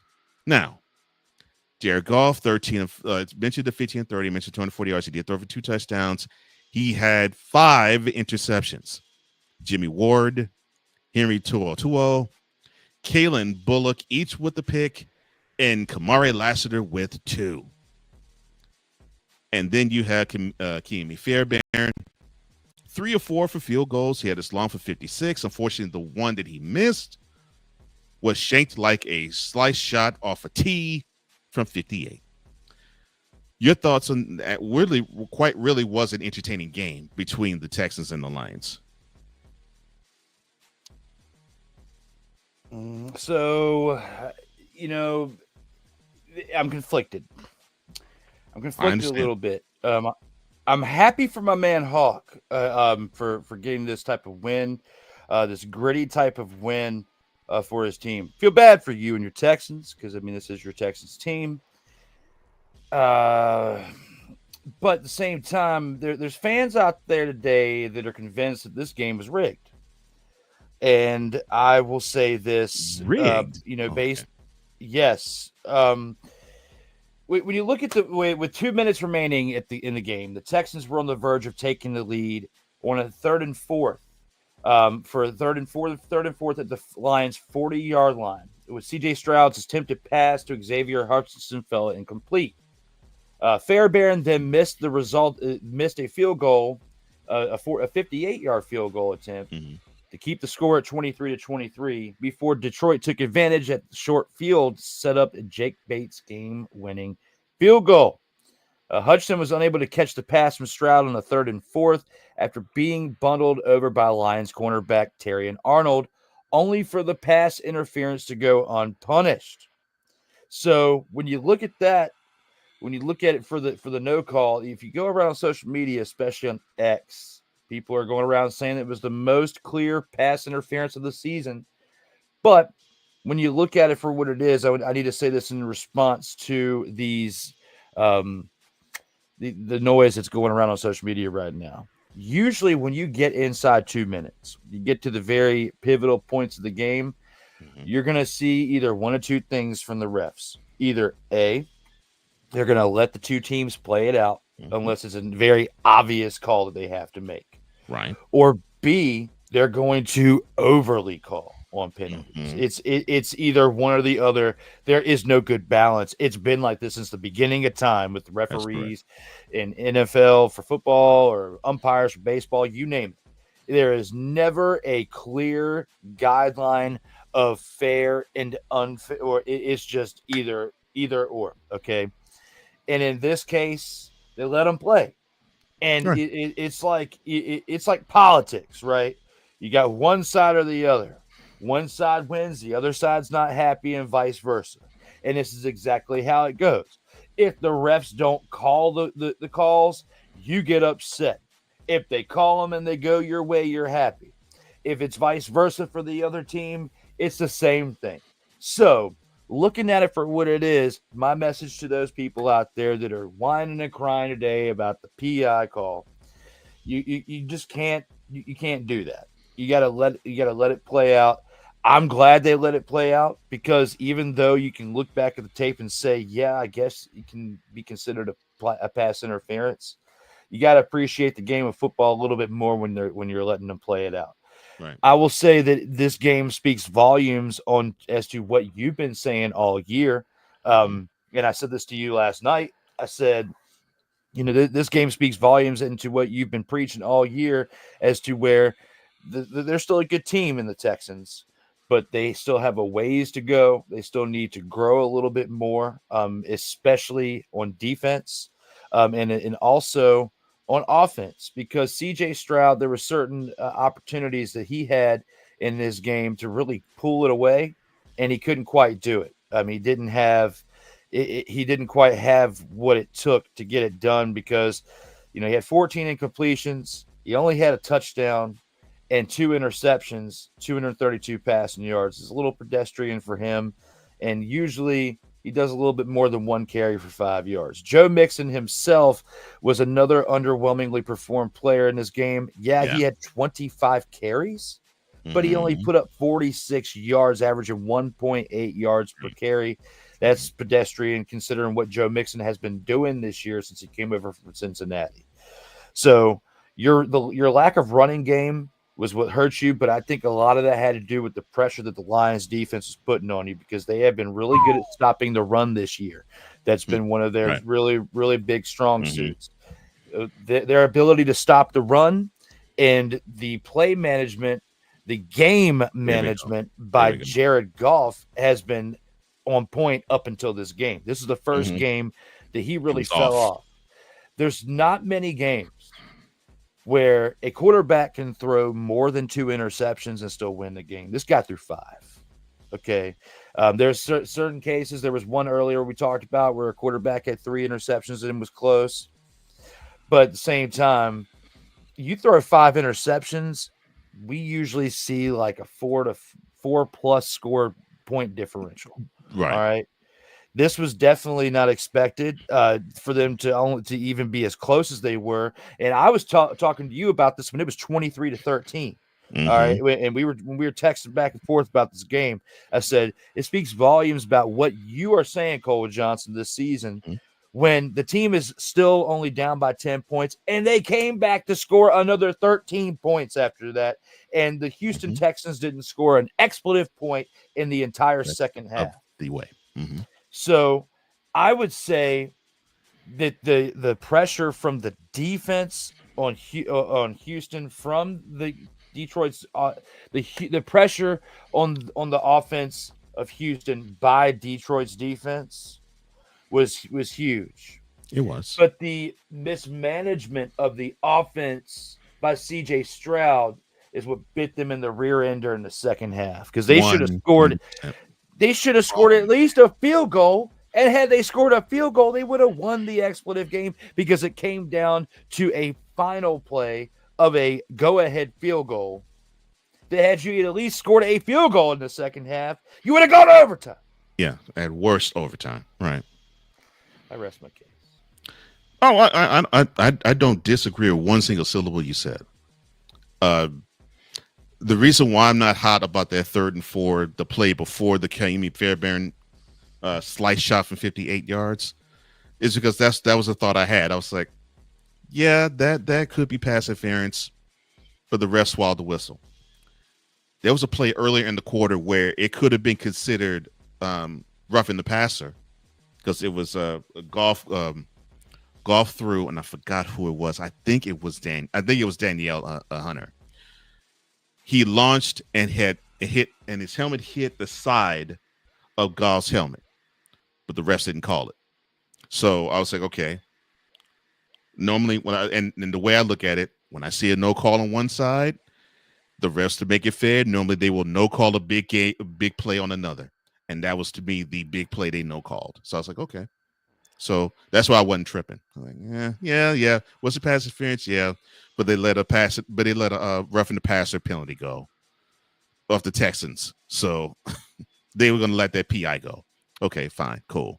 But it was still up to the Texans to win that game, and there were many instances where I'm like, if you actually had the ability to actually be the team that I really believe you can be, you would take a squad like the Lions, know that you have to stomp on their neck and keep your foot on their neck. For example, they were up 7-0. They were 1st and goal at the Lions 3 to go up 14-0. Yet you have a holding penalty that just screwed the whole thing up, and they had to settle for a field goal. That's in the first quarter. And then, to me, the play of the game was the third quarter. Up 23-13, driving. I think you were inside the Lions 30. You run a bootleg to the right. You have Tank Dell wide open. You set all of this up by running Mixon to the left. Set all that up. And the Lions effectively did the same thing with doing that with Gibbs on a drive, and then they did a bootleg roll to the right, and Sam Laporta was wide open. But here's the difference. Goff led Laporta beautifully for a touchdown. Stroud had all day figured that Tank Dell was so wide open, he decided to sit and loft the ball in the air, which, of course, it gave Carlton Davis, the third, plenty of opportunity to close in and sneak in and get that pick. A veteran quarterback would realize, oh, I see him open. Let me throw it right when I see him open and the space is there. And then let me throw him open. And if that were to have happened, that game would have been 30-13 there. And even if they were to not have scored another point, that'd be a W. But unfortunately, that's not what happened. The Texans, they fall to 6-4. The Lions, they improved to 8-1, and I give them my credit. They grinded out the game, and like I said to you, sir, the Texans, they are not AFC Championship ready yet.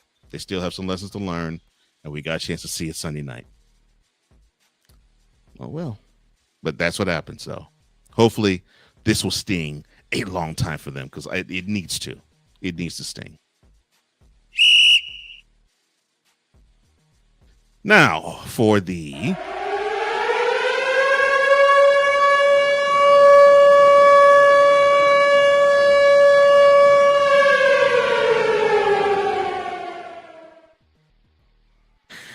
the Bears. They host the Patriots, and this is ridiculously a game that I wish wasn't played, but they decided to play it, and the Bears decided not to show up in it. The Patriots, they just simply mollywopped the Bears 19-3. The score was not even that close. Drake May, I mean, the score is not indicative of really what went on. Drake May, 15-25, 184 yards. He did throw a pick, but he did throw for a touchdown as well. He also had 4 carries for 24 yards. Patriots offense with a rushing by committee. They grinded out 144 yards on the ground. On defense, Anthony Jennings, 4 solo tackles, 2 tackles for losses, 3 quarterback hits, and 2 sacks. Deatrius Wise Jr., he had a tackle for loss, 2 quarterback hits, and 2 sacks. I did mention 2 guys had 2 sacks each. The Patriots defense, 13 tackles for losses, 13 quarterback hits, and 9 sacks. Goodness gracious. The Bears offensive line, 5 300-pound turnstiles. Joey Sly, 4 of 4 for field goal range. And the longest was like 37 yards. Caleb Williams, 16 of 30, 120 yards, 2 carries for 15 yards, and the dude was running for his life. Your thoughts on the Bears not even showing up at home against the Patriots? This game is absolutely terrible. I do not recommend going back and watching the highlights because there's not much for you to watch. This Bears team is in absolute trouble.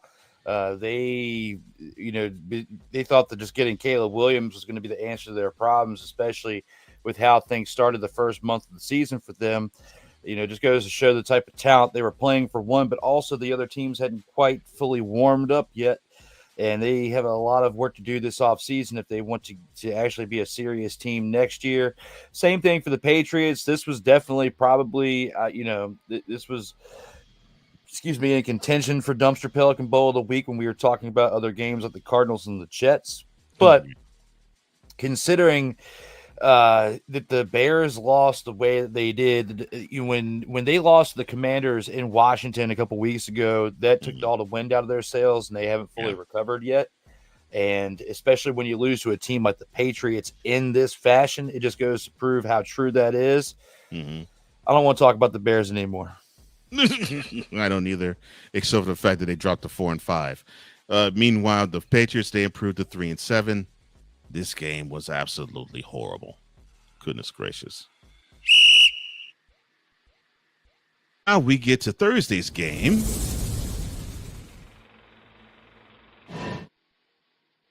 And it was the game of the week between the homebound Baltimore Ravens and the visiting Bengals. Now, when they played in Cincinnati, it went to overtime.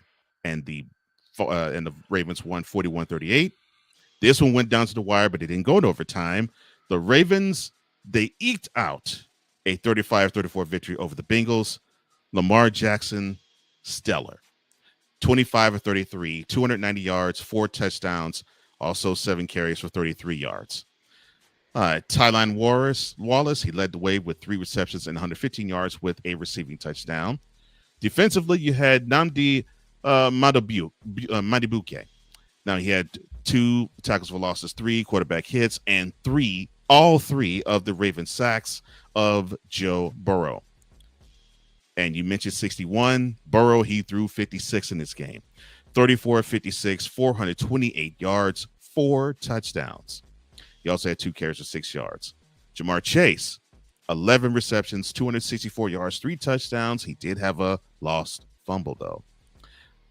Chase Brown, on the ground, 13 carries, 42 yards, and a rushing touchdown. He also had 9 receptions for 52 yards. Yes, conspicuous in the absence of this, Derrick Henry, who only touched the ball 17 times in this game. Your thoughts on the Ravens eking out a 1-point victory against the Bengals? The Ravens all of them need to go up to Chase Brown and shake his hand because he's the one who gave this game away for the Bengals. Multiple fumbles out of him in this game, definitely impacted it severely, especially when you think about his lackluster running production at 13 carries for 42 yards. Yeah, he had a touchdown, but it doesn't completely erase the miscues that he had with the multiple fumbles. I mean, it definitely impacted it, especially when you think about what Jamar Chase did to keep you in it with 11 receptions, 264 receiving yards, and 3 receiving touchdowns. Yeah, I get it that Joe Burrow threw for 428 yards and 4 touchdowns, but 3 of those touchdowns came from Jamar Chase. He also, Jamar Chase also had over half of the passing yards received from Joe Burrow. And the fact that Joe Burrow had to throw for 56 passing attempts just to keep this team this close speaks volumes of how lackluster the running attack was, because there's not many teams that can have a quarterback throw for nearly 60 passing attempts, have this game this close with this type of lackluster running production, because, collectively between 3 running backs or 3 runners, because Joe Burrow's not a running back, but still between 3 people, you had 16 attempts for 49 yards. It's absolutely terrible. You're lucky to be losing by only a point when it comes to that. But had your running back not been, your very young running back, not been fumbling the ball all over the place, they could have easily won this game and be at a 500 record right now. But you're playing against a team in the Baltimore Ravens that is a top-tier talent of the league, especially of their division. And, you were able to contain King Henry to only 68 running yards. I would say that that's pretty good for your defense. At least they have that to hang their hat on. But you still gave up 35 points. You still gave up more points than you scored. The offense of the Ravens definitely did pretty solid when you think about their overall production between running and receiving. Their defense did okay. And I say okay, meaning, yeah, they did have 3 sacks, but they didn't force any turnovers except for the fumbles, and they still gave up 34 points. But if you're going to do it to a Bengals team and to this type of divisional opponent, I can't get so upset about that. But Cincinnati is much better than their record. I have to say that I agree with Dante with that. Very, very true. But at the same time, you have to hang this on the fact that your running back of the Bengals is what primarily cost you the game, because it wasn't Joe Burrow and it wasn't anybody else in that offense. It was primarily Chase Brown. Well, you putting the arrow toward Chase Brown. Dante, I'm 100% with you. To me, this game was lost because of Zach Taylor. You went 4 on 4th down when your team was up 7-0, and instead of kicking the ball to actually have the Ravens drive further downfield, you decide to go for it, you miss, and you gift wrapped 7 points for the Ravens. Then in the third quarter, you're up 21-7, where you're in field goal range. You decide to go for it again. Instead of trotting out the field goal unit, you go for it, you miss again. And that was the difference of the game. And I just simply am not. This game has forever turned me off. Just like 3 years ago when we saw Brandon Staley lose the game for the Chargers and actually had them not go to the playoffs. This is the game that basically has just turned me off cold for Zach Taylor. He lost in this game. Yes, Chase Brown, the players on the field, they can make the mistakes. Yes, but the coach did them no favors, and their record is 4-6 because of Zach Taylor. That is why they are 4-6. But credit to the Bengals, credit to the Ravens. They are now improving to 7-3, and they also have a first place matchup as well. We'll talk about that later, because that now ends not just the game of the week, but it ends the opening drive. We'll be back and we'll preview week 11 of the NFL season. Find it. All right, let's go. We got trips, right? At 42, 989. On two. Ready? Hey!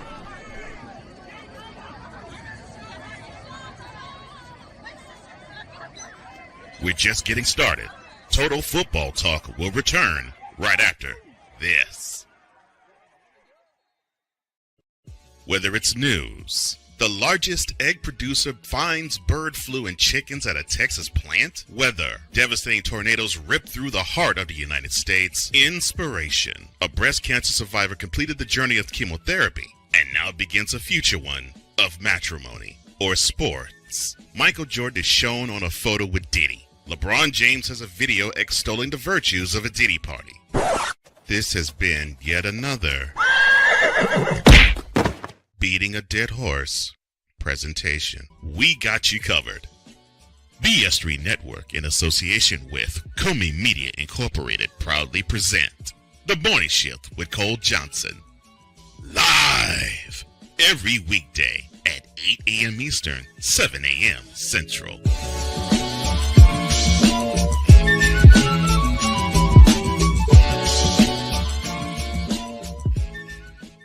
Hey, Eagles fan, join my man Cool McCain and a host of others as they break down every single game, every single week in an objective manner, and also from a fan's perspective as well. Remember, this cast feels just like you. Nobody likes you. And you don't care. Fly, Eagles, fly. Eagles Elite Podcast, every Wednesday at 8:30 p.m. Eastern on YouTube and other podcast outlets.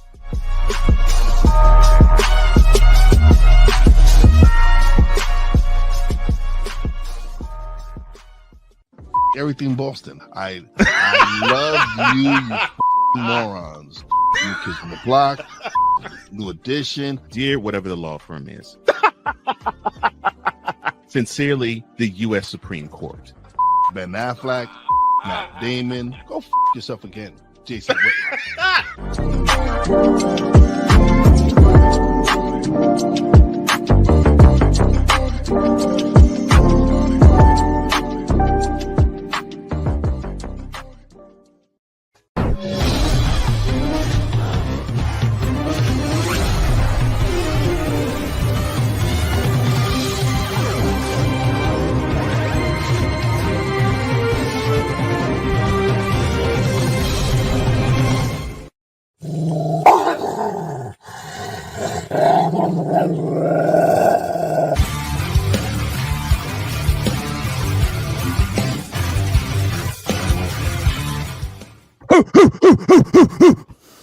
Where my dogs at? Welcome back to Total Football Talk, and we now award the grand champ. Who is this dog of the week for Drew? And for me, Drew, who's yours? You know, there's multiple choices that you can go with as far as your dog of the week. There's some pretty good players this past week, and there was some pretty bad ones that we would definitely cover here for the Snowflake of the Week. But when I look at, players that impacted the game the most, reasons why that they won, I got to take a look at, multiple teams that I've got to break down into different ways as to who deserves it and who doesn't. And I think that the most obvious choice for me in this past week would be Lamar Jackson for the Ravens. He had 25 completions out of 33 attempts, nearly 300 passing yards, threw for 4 touchdowns, had 7 carries for 33 yards. Had Joe Burrow and the Bengals won, I probably would choose him. But considering the Ravens won and Lamar had 4 touchdowns, I have to go with him. I would say probably an honorable mention would be Jake Bates for the Detroit Lions.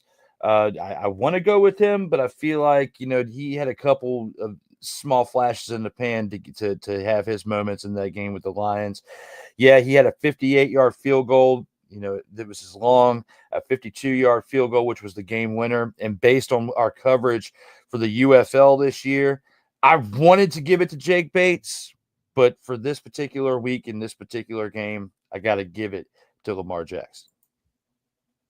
Okay, Lamar Jackson. I'm going to send that.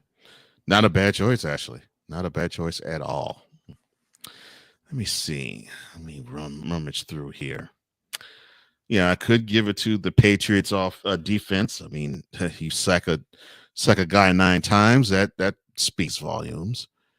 Um, Josh Allen would be getting it, but the 2 picks basically eliminates him. Uh, all right, fine. I'll give it. No, forget it. I'm not gonna give it to Purdy. I'm gonna give it to Kyler Murray. We lambast you. We talk trash about you because, well, you had to have you had to have a contract incentive for you to actually study the playbook. But it looks like you're trying your best to play your best. And yes, I know your stats this Sunday was very game manager esque, but if you perform the way that you did yesterday or Sunday, you pretty much will help your team not just go to playoffs, but actually win the NFC West, which that is something you haven't done in your tenure at Arizona. So I give you credit. I love that stat line. I'll take the 22-24, 266 yards with a throwing touchdown and 2 rushing touchdowns off of 21 carries and 21 yards on 3 carries. So yeah, you were responsible for over 280 yards on offense, but you're more responsible for the win, and you're also more responsible for leading the team. Now, are you there yet? Maybe not, but you're on your way there, and hopefully this will be something that will motivate you to be that guy. I think that does it. Yeah.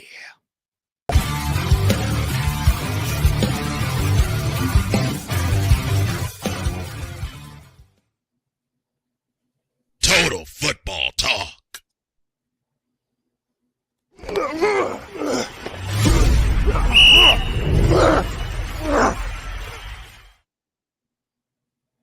All right, time for Total Football Talk. This is where we will preview all of Week 11 and all the action that is there in front of your face and your disposal. There will be 4 teams that will not play, and those teams are the Giants, the Panthers, the Buccaneers, and the Cardinals. That's right, New York Giants, Arizona, Tampa Bay, and Carolina. They all will be on bias this week. But there's still 20 other teams that will be playing. And we will start that focus on probably one of the game. We'll breeze through, I guess you could say, the game tonight. The Rams at 4-5, they host the Dolphins. They're 2-6. ESPN, ABC will be carrying it. The kickoff is at 8:15. All times are Eastern. So you have for tonight's game, sir. For tonight's game, I'm going to go with the Rams. Rams. Same. I just don't see what the Dolphins can offer. I agree with you. All right. So let's start with Thursday, shall we?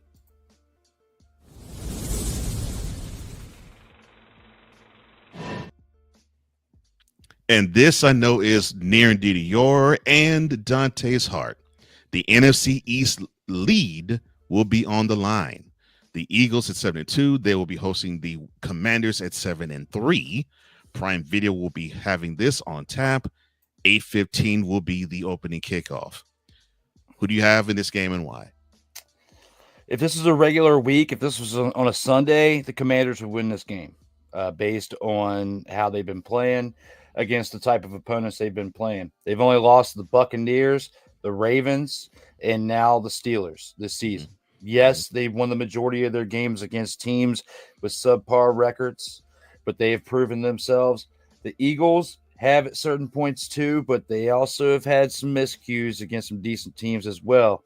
Mm-hmm. However, with that being said, because it is a short week and the Eagles had a chance to rest Jalen Hurts in the last quarter, along with some of their other starters because they were blowing out the Cowboys, they had a chance to actually sit some players. And the Commanders players were playing from the start of the game to the end. Just like what you and I were talking about yesterday, I'm afraid they might be a little gassed going into this game on Thursday night. So because of that, because of the short week, because of the amount of energy they had to put into this past game, I'm going to have to choose Philadelphia to win this game. They improve to 8-2, and the Commanders fall to 7-4. I'm with you, not because I'm rooting for it, but because I agree with you. The Eagles, they coasted in Sunday's game against the Cowboys. Meanwhile, yes, the game that the Commanders played on Sunday against the Steelers, it went down to the very last minute. And the Eagles got a chance to rest some key players. The Commanders did not. So yeah, I agree with you. I think the Eagles will win. I am rooting for a good game though, and I hope we see one. Hey! Who's giving them the business? All right, for Sunday.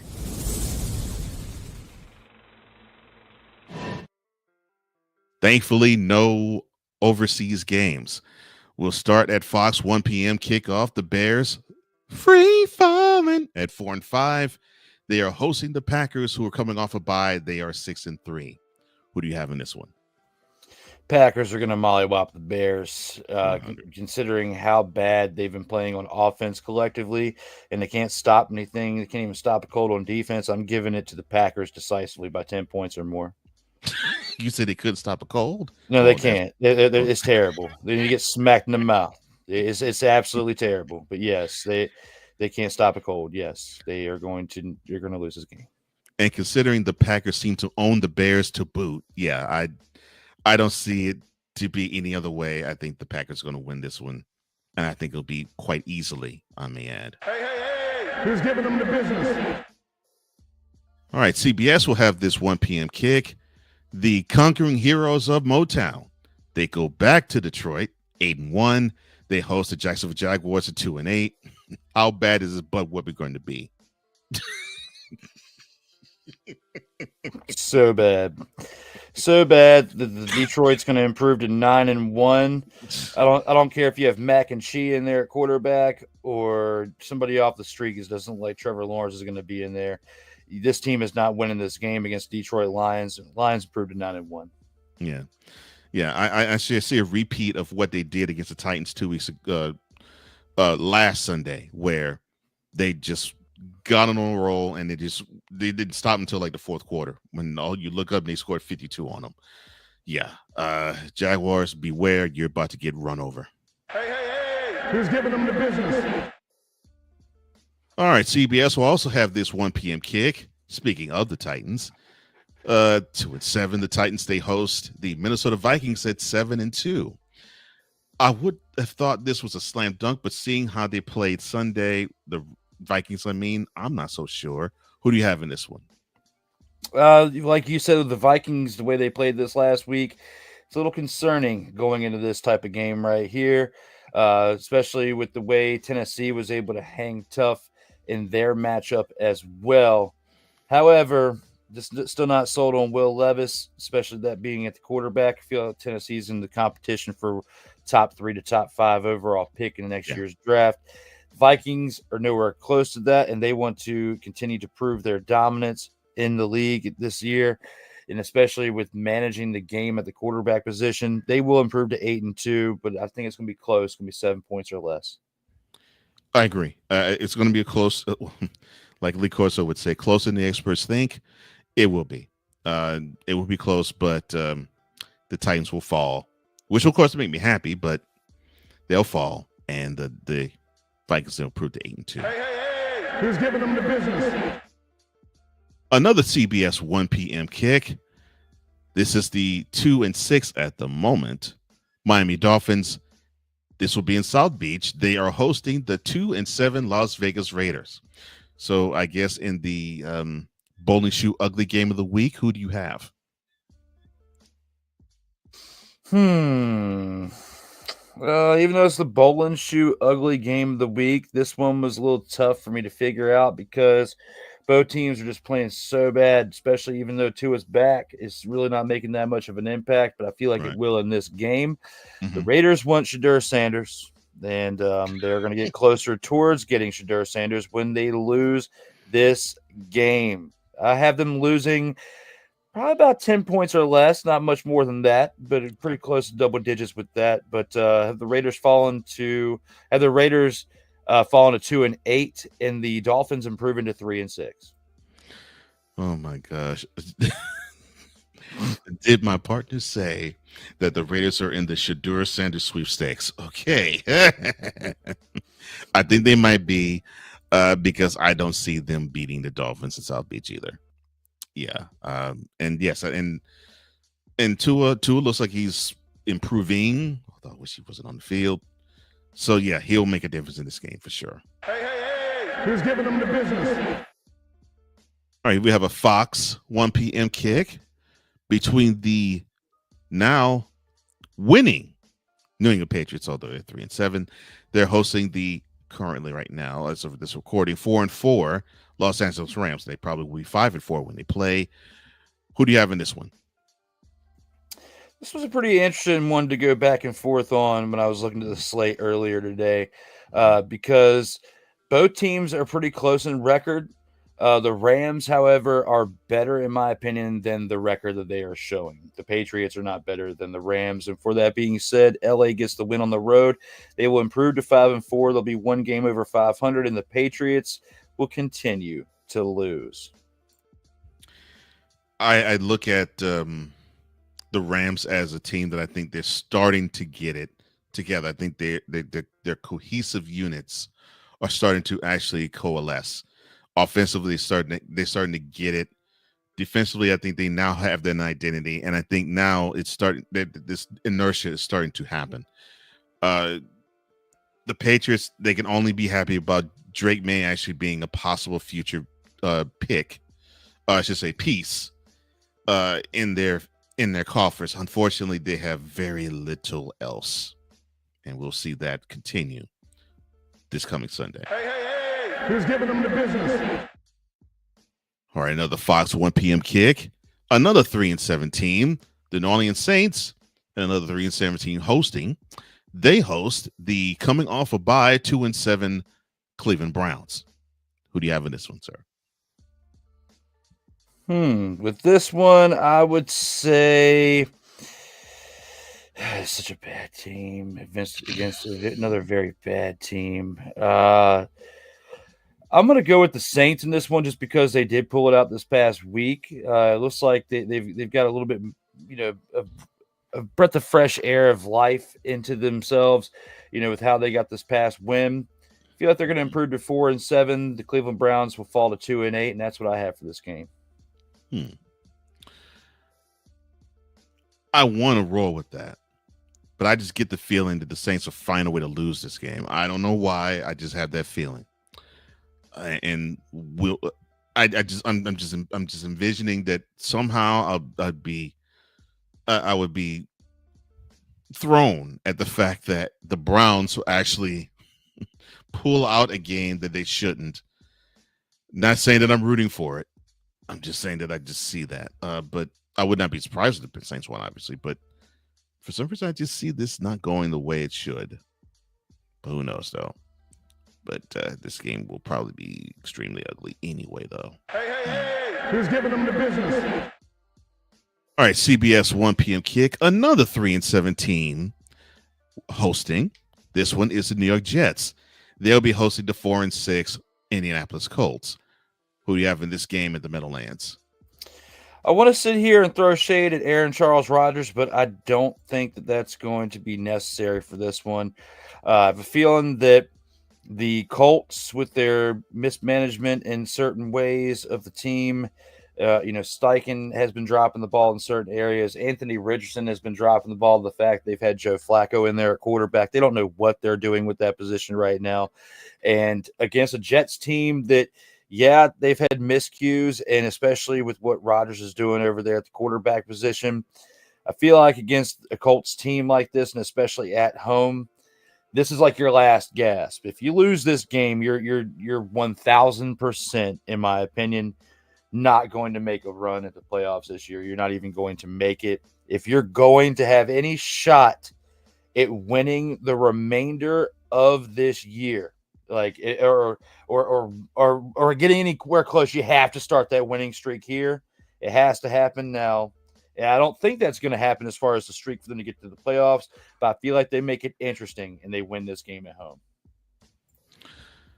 Yeah, I actually agree with you. Of course, I'm rooting for the Jets, although I say that wincing because it is Aaron Rodgers, a quarterback for the Jets.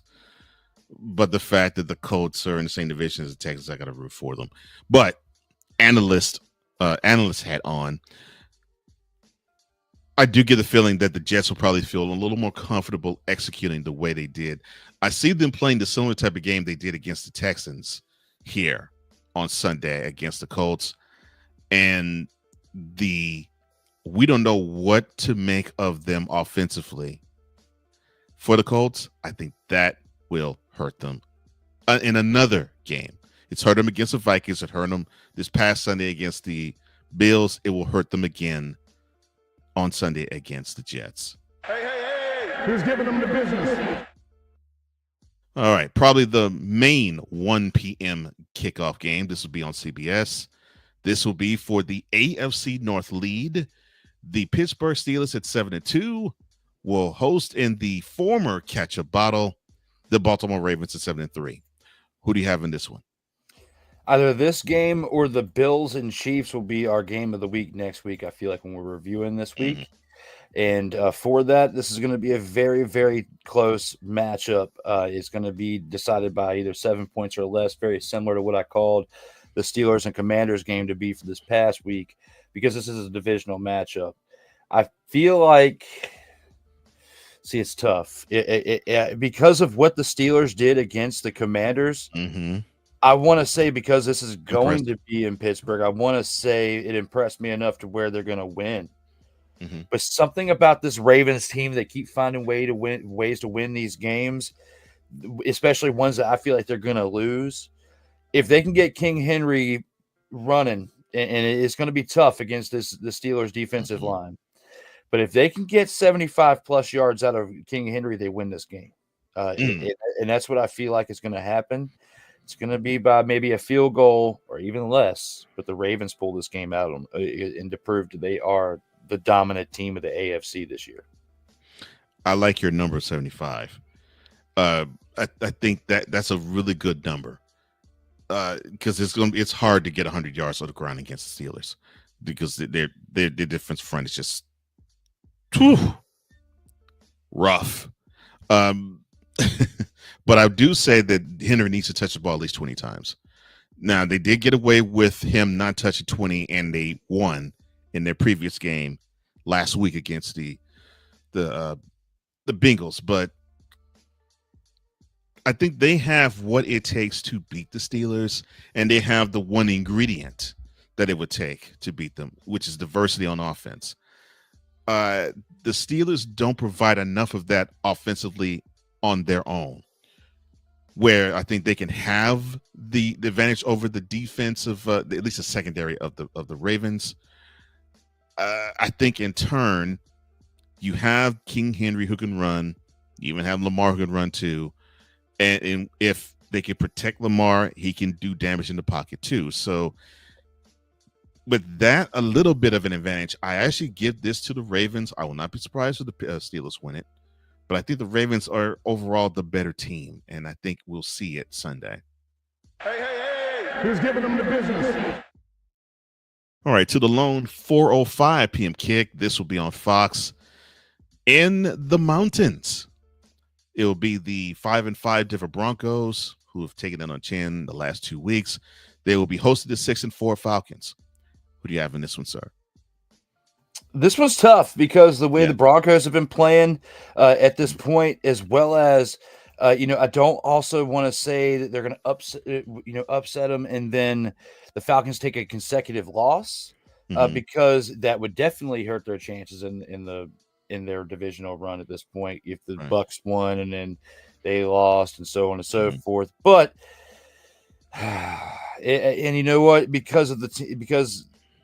But they're playing in Denver. Right. So it's tough. And Denver just took a loss too. So this one I'm kind of conflicted. I'm kind of split. I don't want to sit here and say that I'm predicting a tie because that's not going to happen more than likely. It's very rare do you predict a tie and it happens. Right. I feel like for the Falcons, And for Kirk Cousins and for all the hype they've had during this past offseason, if they're going to continue to keep that afloat, they have to win this game. Mm-hmm. If they don't, they're only one game over 500 and they're in trouble. So for that sake, I'm going to go ahead and just pick them to win this game. I just know that the defense needs to be helped out. I mean, you can't have them perform the way they have and be relatively no-name-ish. I won't say they're all no-names, and we know Matthew Judon. But for the most part, you don't really know anyone who's on the team defensively, yet they seem to actually hold teams accountable, and they seem to put their offense in the capable hands of actually executing. You got to do something, and hopefully they can. They do have the talent. To me, Bo Nix grabbing a hold of this playbook and looking more and more comfortable. I think that's the only thing that makes me say it's a slam dunk for the Falcons to win it. But I'm still going to pick the Falcons because I just think that the Broncos will make that one key mistake that will help tilt it in the favor of the Falcons. But I would not be surprised, though, if this game's close or if the Broncos even win it. Hey, who's giving them the business? All right. There's one of the two 425 games. An NFC West matchup. We'll have the Santa Clara Boys, or the San Francisco 49ers. They're 5-4. They host the Seahawks at 4-5. The 49ers already have a win against the Seahawks in tow, beating them in Seattle last month. Fox will have this on their TV. 425 is the kick. Who do you have in this one? I got a feeling that Gino is going to feel a little queasy from some crab legs. Sam Howell's going to step in and serve the big old.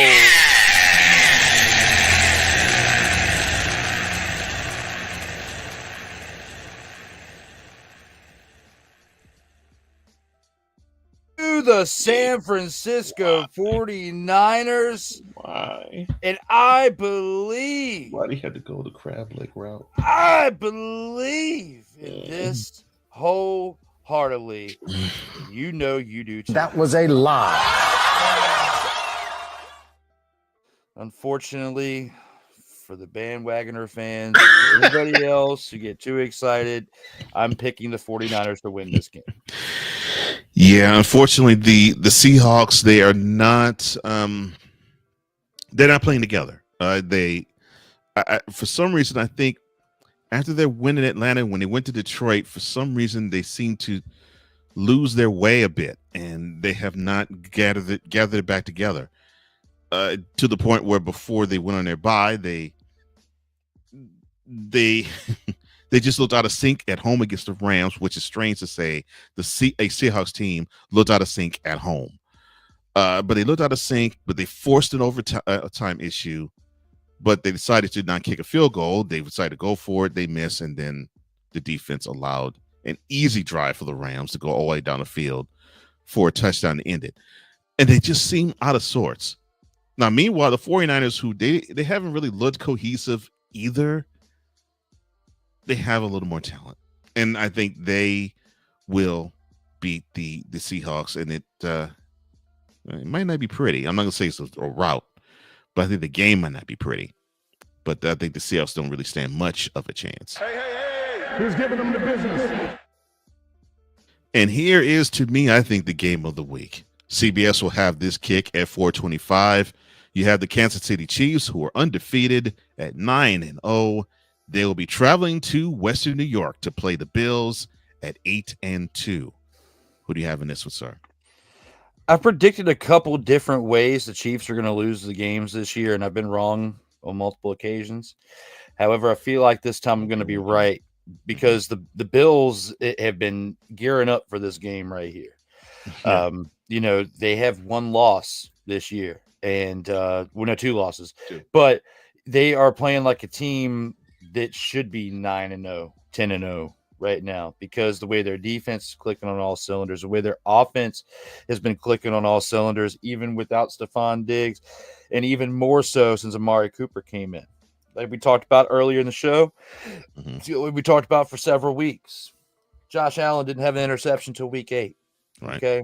That's very good and very promising when you think about Mhm. the type of matchup that he has here. Right. Patrick Mahomes is going to have to literally play perfect in this game.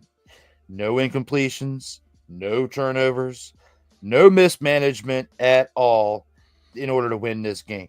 And he has been a stellar quarterback since he came into the league, but the kid hadn't been perfect. Nobody's perfect. If so, Exactly. you'd have a 100% completion percentage. You'd have, the highest 153, whatever it is, QBR. Mhm. You would be rocking and rolling every single game, and Right. he's not perfect. But you literally in this game, I feel like he's literally going to have to be 22 for 22 for like 312 yards and 4 touchdowns and have a running game to go with it. So, and Kareem Hunt is doing the best he can, Right. but he's not what he was when he was with the Chiefs the first time. Okay. Mhm. He got the wheels ran off him a little bit in Cleveland, Yeah. especially since he had to fill the void for Nick Chubb being out the past couple of Mhm. years. Okay. Mhm. So thinking about that for what it is, I really, really, really feel like this team, the Chiefs, are going to lose this game. I could be wrong. I very much could be wrong. I've been wrong the other times I picked them to lose, but I feel like throughout the first 11 weeks of the season, with this going into week 11, this is their best chance to really lose to a really good team.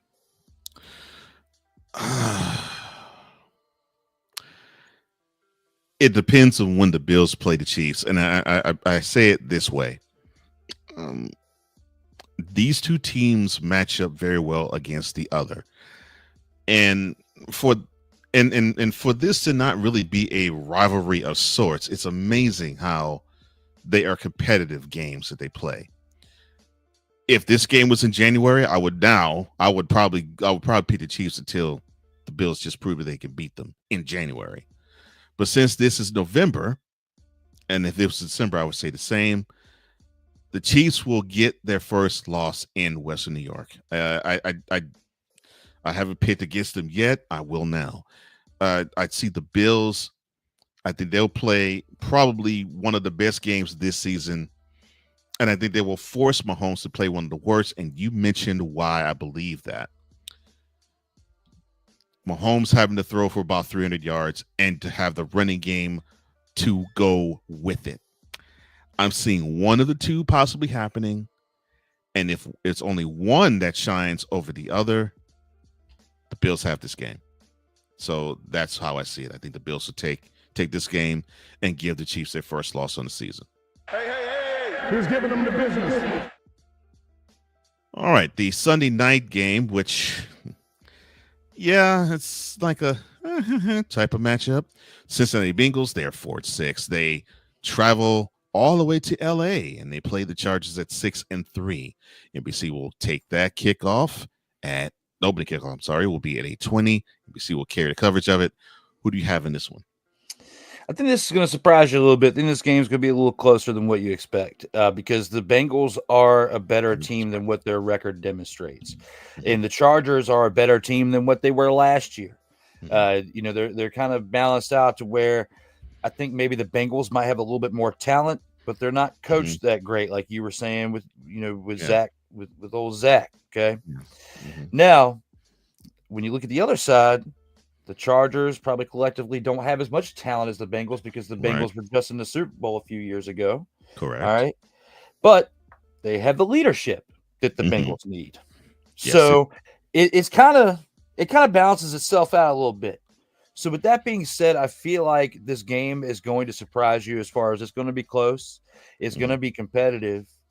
And if the Bengals had a little bit better coaching, like what you were talking about earlier, I would have them winning this game on the road and improving to 5-6. But because they are in LA, because the Chargers have been getting better each week, it feels like they've been improving.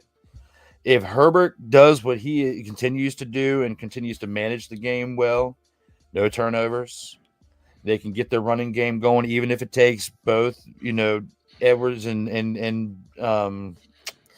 J.K. Dobbins to both collectively have 50 yards apiece, to collectively have 100 rushing yards to establish the run. I'm all for it, like I did this past week. If they have to do that and Herbert doesn't have any turnovers and plays game manager, they win this game. Right. However, if they don't do that well enough, the Bengals will make them pay for their mistakes, and they will win this if you give them the opportunity to do that. But I feel like based on the way that the Chargers are 6-3 at this point, they're going to continue to improve. They're going to get to 7-3. The Bengals will fall to 4-7, and that's how I see this night game going. Okay. Yeah, that's actually how I see it going too. This Bengals team is really talented, but I'm starting to see. It's funny. I'm starting to see this Bengals team like I started to see how the Chargers team was in 2022, where they have all the talent in the world, but the coach gets in the way of it. And now the Bengals have all the talent in the world in most places, but the coach gets in the way of it. And unfortunately, I think he's going to get in the way of this game too, going with analytics and go for on a 4th down when he shouldn't. Not taking points, but just moving the ball downfield. Yeah, I think the Bengals, unfortunately, they will have that reputation of being better than their record, even more so, because I think they're going to take the L, and the Chargers will go to 7-3 on Sunday night. Well, post your comments as to who you think who's going to win in Week 11. It'd be interesting to see what y'all think, and thank you for those who participated in the chat when this was going on live. But I think we have something else to award. I can't remember.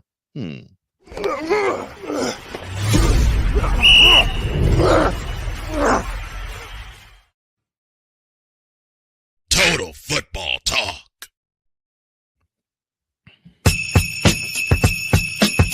Oh, yeah, that's right. No, it's not Christmas yet. We haven't even gone to Thanksgiving, but it is time for Snowflake of the Week. And for his, Drew, all yours. You know, I really want to give my Snowflake of the Week to Aaron Charles Rodgers. I really do. I really want to give it to Aaron Rodgers, but I can't. I just can't, because even though he himself had 151 yards and a lost fumble, and they lost the game at 34-6, there was another performance that was even worse that deserves the spotlight for the Snowflake of the Week. Wow. And this was a quarterback for America's team. He didn't play like an American. He played like a dumpster pelican. So you can put the N at the end of it, the A-N, but he wasn't American. He was Pelican is what he did in this game. And I have to look at America's quarterback himself, even though it wasn't Dak Prescott, the man you're paying a lot of money to. For America's team, whether you're second string or third string, it's next man up. You should be ready. Lead the charge for your team. Okay? Yeah, I'm looking at you, Cooper Rush. 13 of 23. Now, that stat isn't horrible. Okay? No, it's not. That stat isn't horrible. It's the next stat. Usually when somebody has 13 of 23, they have 225 yards. Mm-hmm. It's made it 45 passing yards. 45. That's it. Utterly 13 amazing. completions. It amazes me how terrible you were in this game. Okay. On top of that, you had 2 carries. Usually when you have 2 carries, you might be able to muster up a few yards. Yeah, he couldn't even get a few. He got a couple. 2 carries for 2 yards. Okay. Then it gets even worse. Cooper had 45 yards on 13 attempts completed. Yes. But you know what else he did, Cole? He had 2 fumbles. Oh, no. So when you look at that for what it is, when you look at the fact again that he still completed 13 passes out of 23 attempts, and he had 45 passing yards. I'm baffled. I cannot remember the last time somebody had that many completions. 13 completions. And couldn't even complete 50 yards. For that, and for that reason alone, you are my Snowflake of the Week, Cooper Rush. Oh, my gosh. Bravo on that one. That was beautiful. Oh my gosh, yeah. Cooper Rush, yeah. And to think, Cowboys fan was saying, he's actually better than Dak Prescott. You're not saying that now.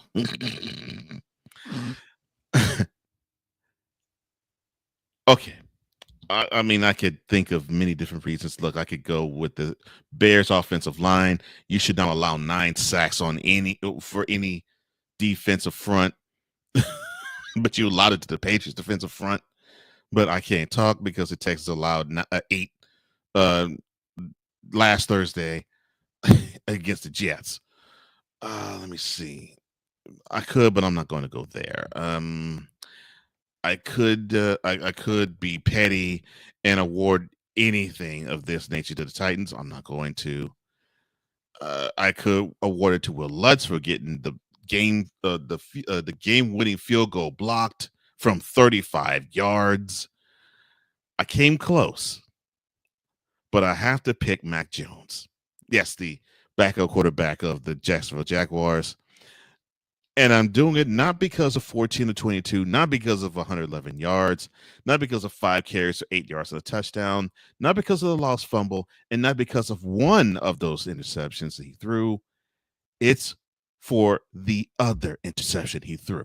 That's right. I'm awarding you this snowflake of the week because you threw one interception into the waiting arms of Cameron Bynum, where he had to perform that hideous ray gun celebration.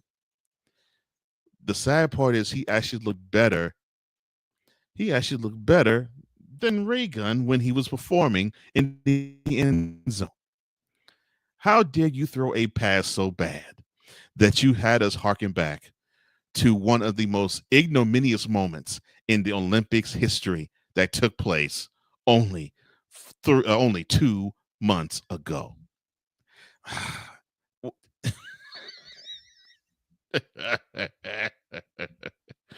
Oh my gosh. Well, yes, Mike Jones, you were my snowflake of the week because you had to have someone give you a ray gun turnover celebration. Goodness gracious. Your thoughts, sir? How both of us are savage for picking backup quarterbacks in the snowflakes of the week. And mainly I did it just so I can click this button one more time. This has been yet another Beating a Dead Horse presentation. That was great. Yeah, it was. Oh my gosh. Oh my. Well, more things underway. We'll be right back. Goodness gracious. Oh, you gotta love it.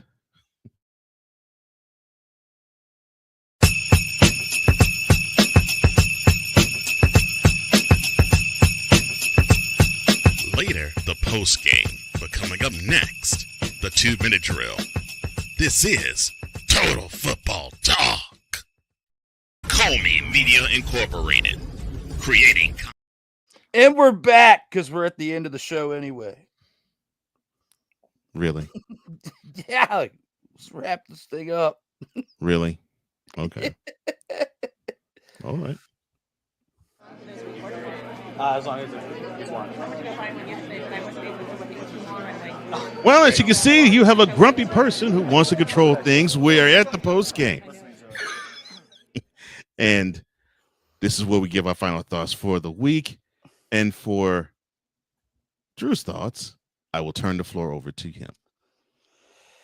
Well, you guys, we've now gone through our 10th week in the NFL. You know, things are looking great here. You know, for certain teams, things are looking pretty bad if you're a Cowboys fan right now. Sorry, not sorry. But the one thing that we do have to look forward to this upcoming weekend is the Grey Cup is here for the CFL. It is finally here. We covered the majority of the season on this show right here on Total Football Talk, to the point to where when the NFL came back, we have a spinoff show on Fridays, 5 o'clock p.m. Eastern time, called Total Football Talk Extra, with Ryan McCarthy comes in, talks with me on some CFL. This week, we'll still be doing the same thing, but we'll be reviewing this past weekend's divisional finals, East and West. My Rough Riders made it that far, But if you want to see how much further or lack thereof they did after that, you're going to have to tune in this Friday, 5:05 p.m. Eastern time, as we will be previewing the Grey Cup, reviewing the previous division finals, and then we have next week's episode to review the Grey Cup, along with some other things that we'll probably be doing for some other weeks ahead. Total Football Talk Extra will continue.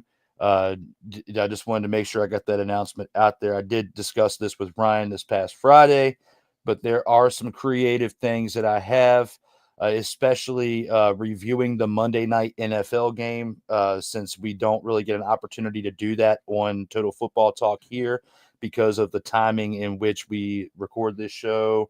That we do it live and we put it on other networks, radio networks, also BS3 Network. Shout out to you guys for picking us up this week. I wanted to make sure I got that out there. Cole will be working on getting that version over to you. I guess however you guys work that out, but just wanted to make sure that I visually and audio wise said something about that because I hadn't had a chance to do that. But a lot of things been going on in the game of football. A lot of things going on with us here, continuing to make moves to get some more outreach on this program to many other platforms. But football, it's like Christmas each and every week, especially when your team is playing well. My team played well this past week. They ended up losing, but I can't get mad at them because of where they're at in this point in the year. Very, very positive for you to be a Commanders fan at this point. I mean, look, not many other teams have a wrestling style t-shirt like this with Jaden Daniels and the People's Elbow. Okay. Oh my gosh. You gotta take it for what it is. Still enjoying it for what it is, still enjoying life, loving it. But everybody, hopefully you enjoyed your past weekend of football. Hopefully you enjoyed this upcoming week. The election is now over, so we don't have to hear about that noise every single day, every single week. We can focus on the holidays now and the other things that are important. The past few months and the heated debates are now over within that realm. Let's get back to focusing on football. Let's get back to focusing on us individually and how we can better ourselves each day and better the people around us. All right. I appreciate that. And you led into what I was going to actually say. So thank you, sir. Appreciate that. Nice. Well, yeah. You heard me in the beginning of the show reference Drew as the White Jackie Robinson. That is because, well, it's sort of like a tongue-in-cheek reference to where we're heading because we have been picked up by the venerable BS3 Network, and we will be debuting actually tomorrow. 2:30 p.m. Eastern, 1:30 p.m. Central is when we will be debuting on the network. And you can catch it on Roku TV via BS3, BS3TVLive.com. And of course, we still will have this be emanating from the Sertoba Media YouTube channel and the Kuma Media YouTube channel as well. That is not stopping. And of course, all the radio places where we already are, that also is not stopping. We're just adding on to the empire. But besides that, and thank you, Ben, and thank you, Ivan, for ingratiating this platform into the network. I was just thinking about how now here we are.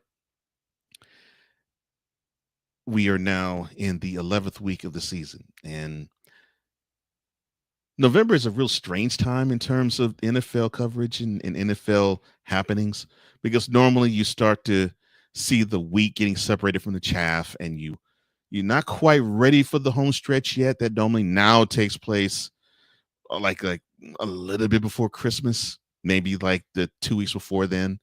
And that's when you start to look at, okay, well, yeah, the playoffs is a month from now. Let's see who is going to be the team that is in route for the bye. Let's see who's going to be the other division winners. Let's see who is in contention for playoff runs. So we're not quite there yet, but we're also at the spot where it's like, okay, this season isn't new, and we're starting to see trends form. And to me, the three trends that we're seeing forming is the Chiefs. They're winning the way that they win, and it doesn't matter how, and it's not going to be pretty, but they're going to grind out victories. And now that they've made it an art into doing it, and they haven't lost a game since Christmas Day, it just lets you know that they know how to win any type of game, no matter what. You have the Lions, who they just now are starting to learn how to grind out wins, because now they have one against the Vikings and one against the Texans. Oh, and they can route you too, and they can just simply make you look silly on the offensive line. Wonderful offensive line, by the way. And then you have the Ravens, who, when they actually commit to Derrick Henry, they are dangerous. But when they don't, they can be had. And when you have, I think, those types of trends happening, then you start to see things. And then, of course, then there's the also rans, the Bills, the Eagles. Well, the 49ers want to be, but they're not quite there yet. The Packers, same. And over on the AFC side, well, I mean, the Chargers, are they ready to even threaten for a playoff spot? Who knows? But the trends are there, and we're starting to see the wheat being separated from the chaff. And as each week goes by, it gets exciting. And then for me, the NFL season gets very exciting when we get to see Thanksgiving games. So I hope you enjoy wherever you watch your stuff, however you watch it, because the NFL is going to get only better from here. As long as it's one. It's great. I love it. I hope it actually is recording. Listening to it. All right, sir. Any final words before we let the tribe go, sir? Yeah, another great week of football. Another great week of football coverage with my guy right here. 63 episodes are in the books. 10 episodes are in the books of Total Football Talk Extra as of now. So we are approaching number 75 next week between both productions collectively of episodes done together. This has been a lot in a year, but it's been great. It's been fun. Look forward to next week already. Yeah, and shout out to Ryan. You've actually become a third member of the crew, so we totally appreciate all of what you do, and the knowledge that you have of the sport, because we definitely don't take the knowledge you have of the CFL lightly at all. Absolutely. Now, if you want to find my brother Drew, all you got to do is look onto so many of these social media platforms. Surturbo _media on Instagram, Surturbo _media on Twitter or X, the underscore Surturbo on TikTok, and of course, Surturbo Media on YouTube. And if you want to find yours truly, all you have to do is go into Floco.com page, Floco.com/page /host Cole Johnson. That's Floco.com/page /host Cole Johnson. Well, do less work.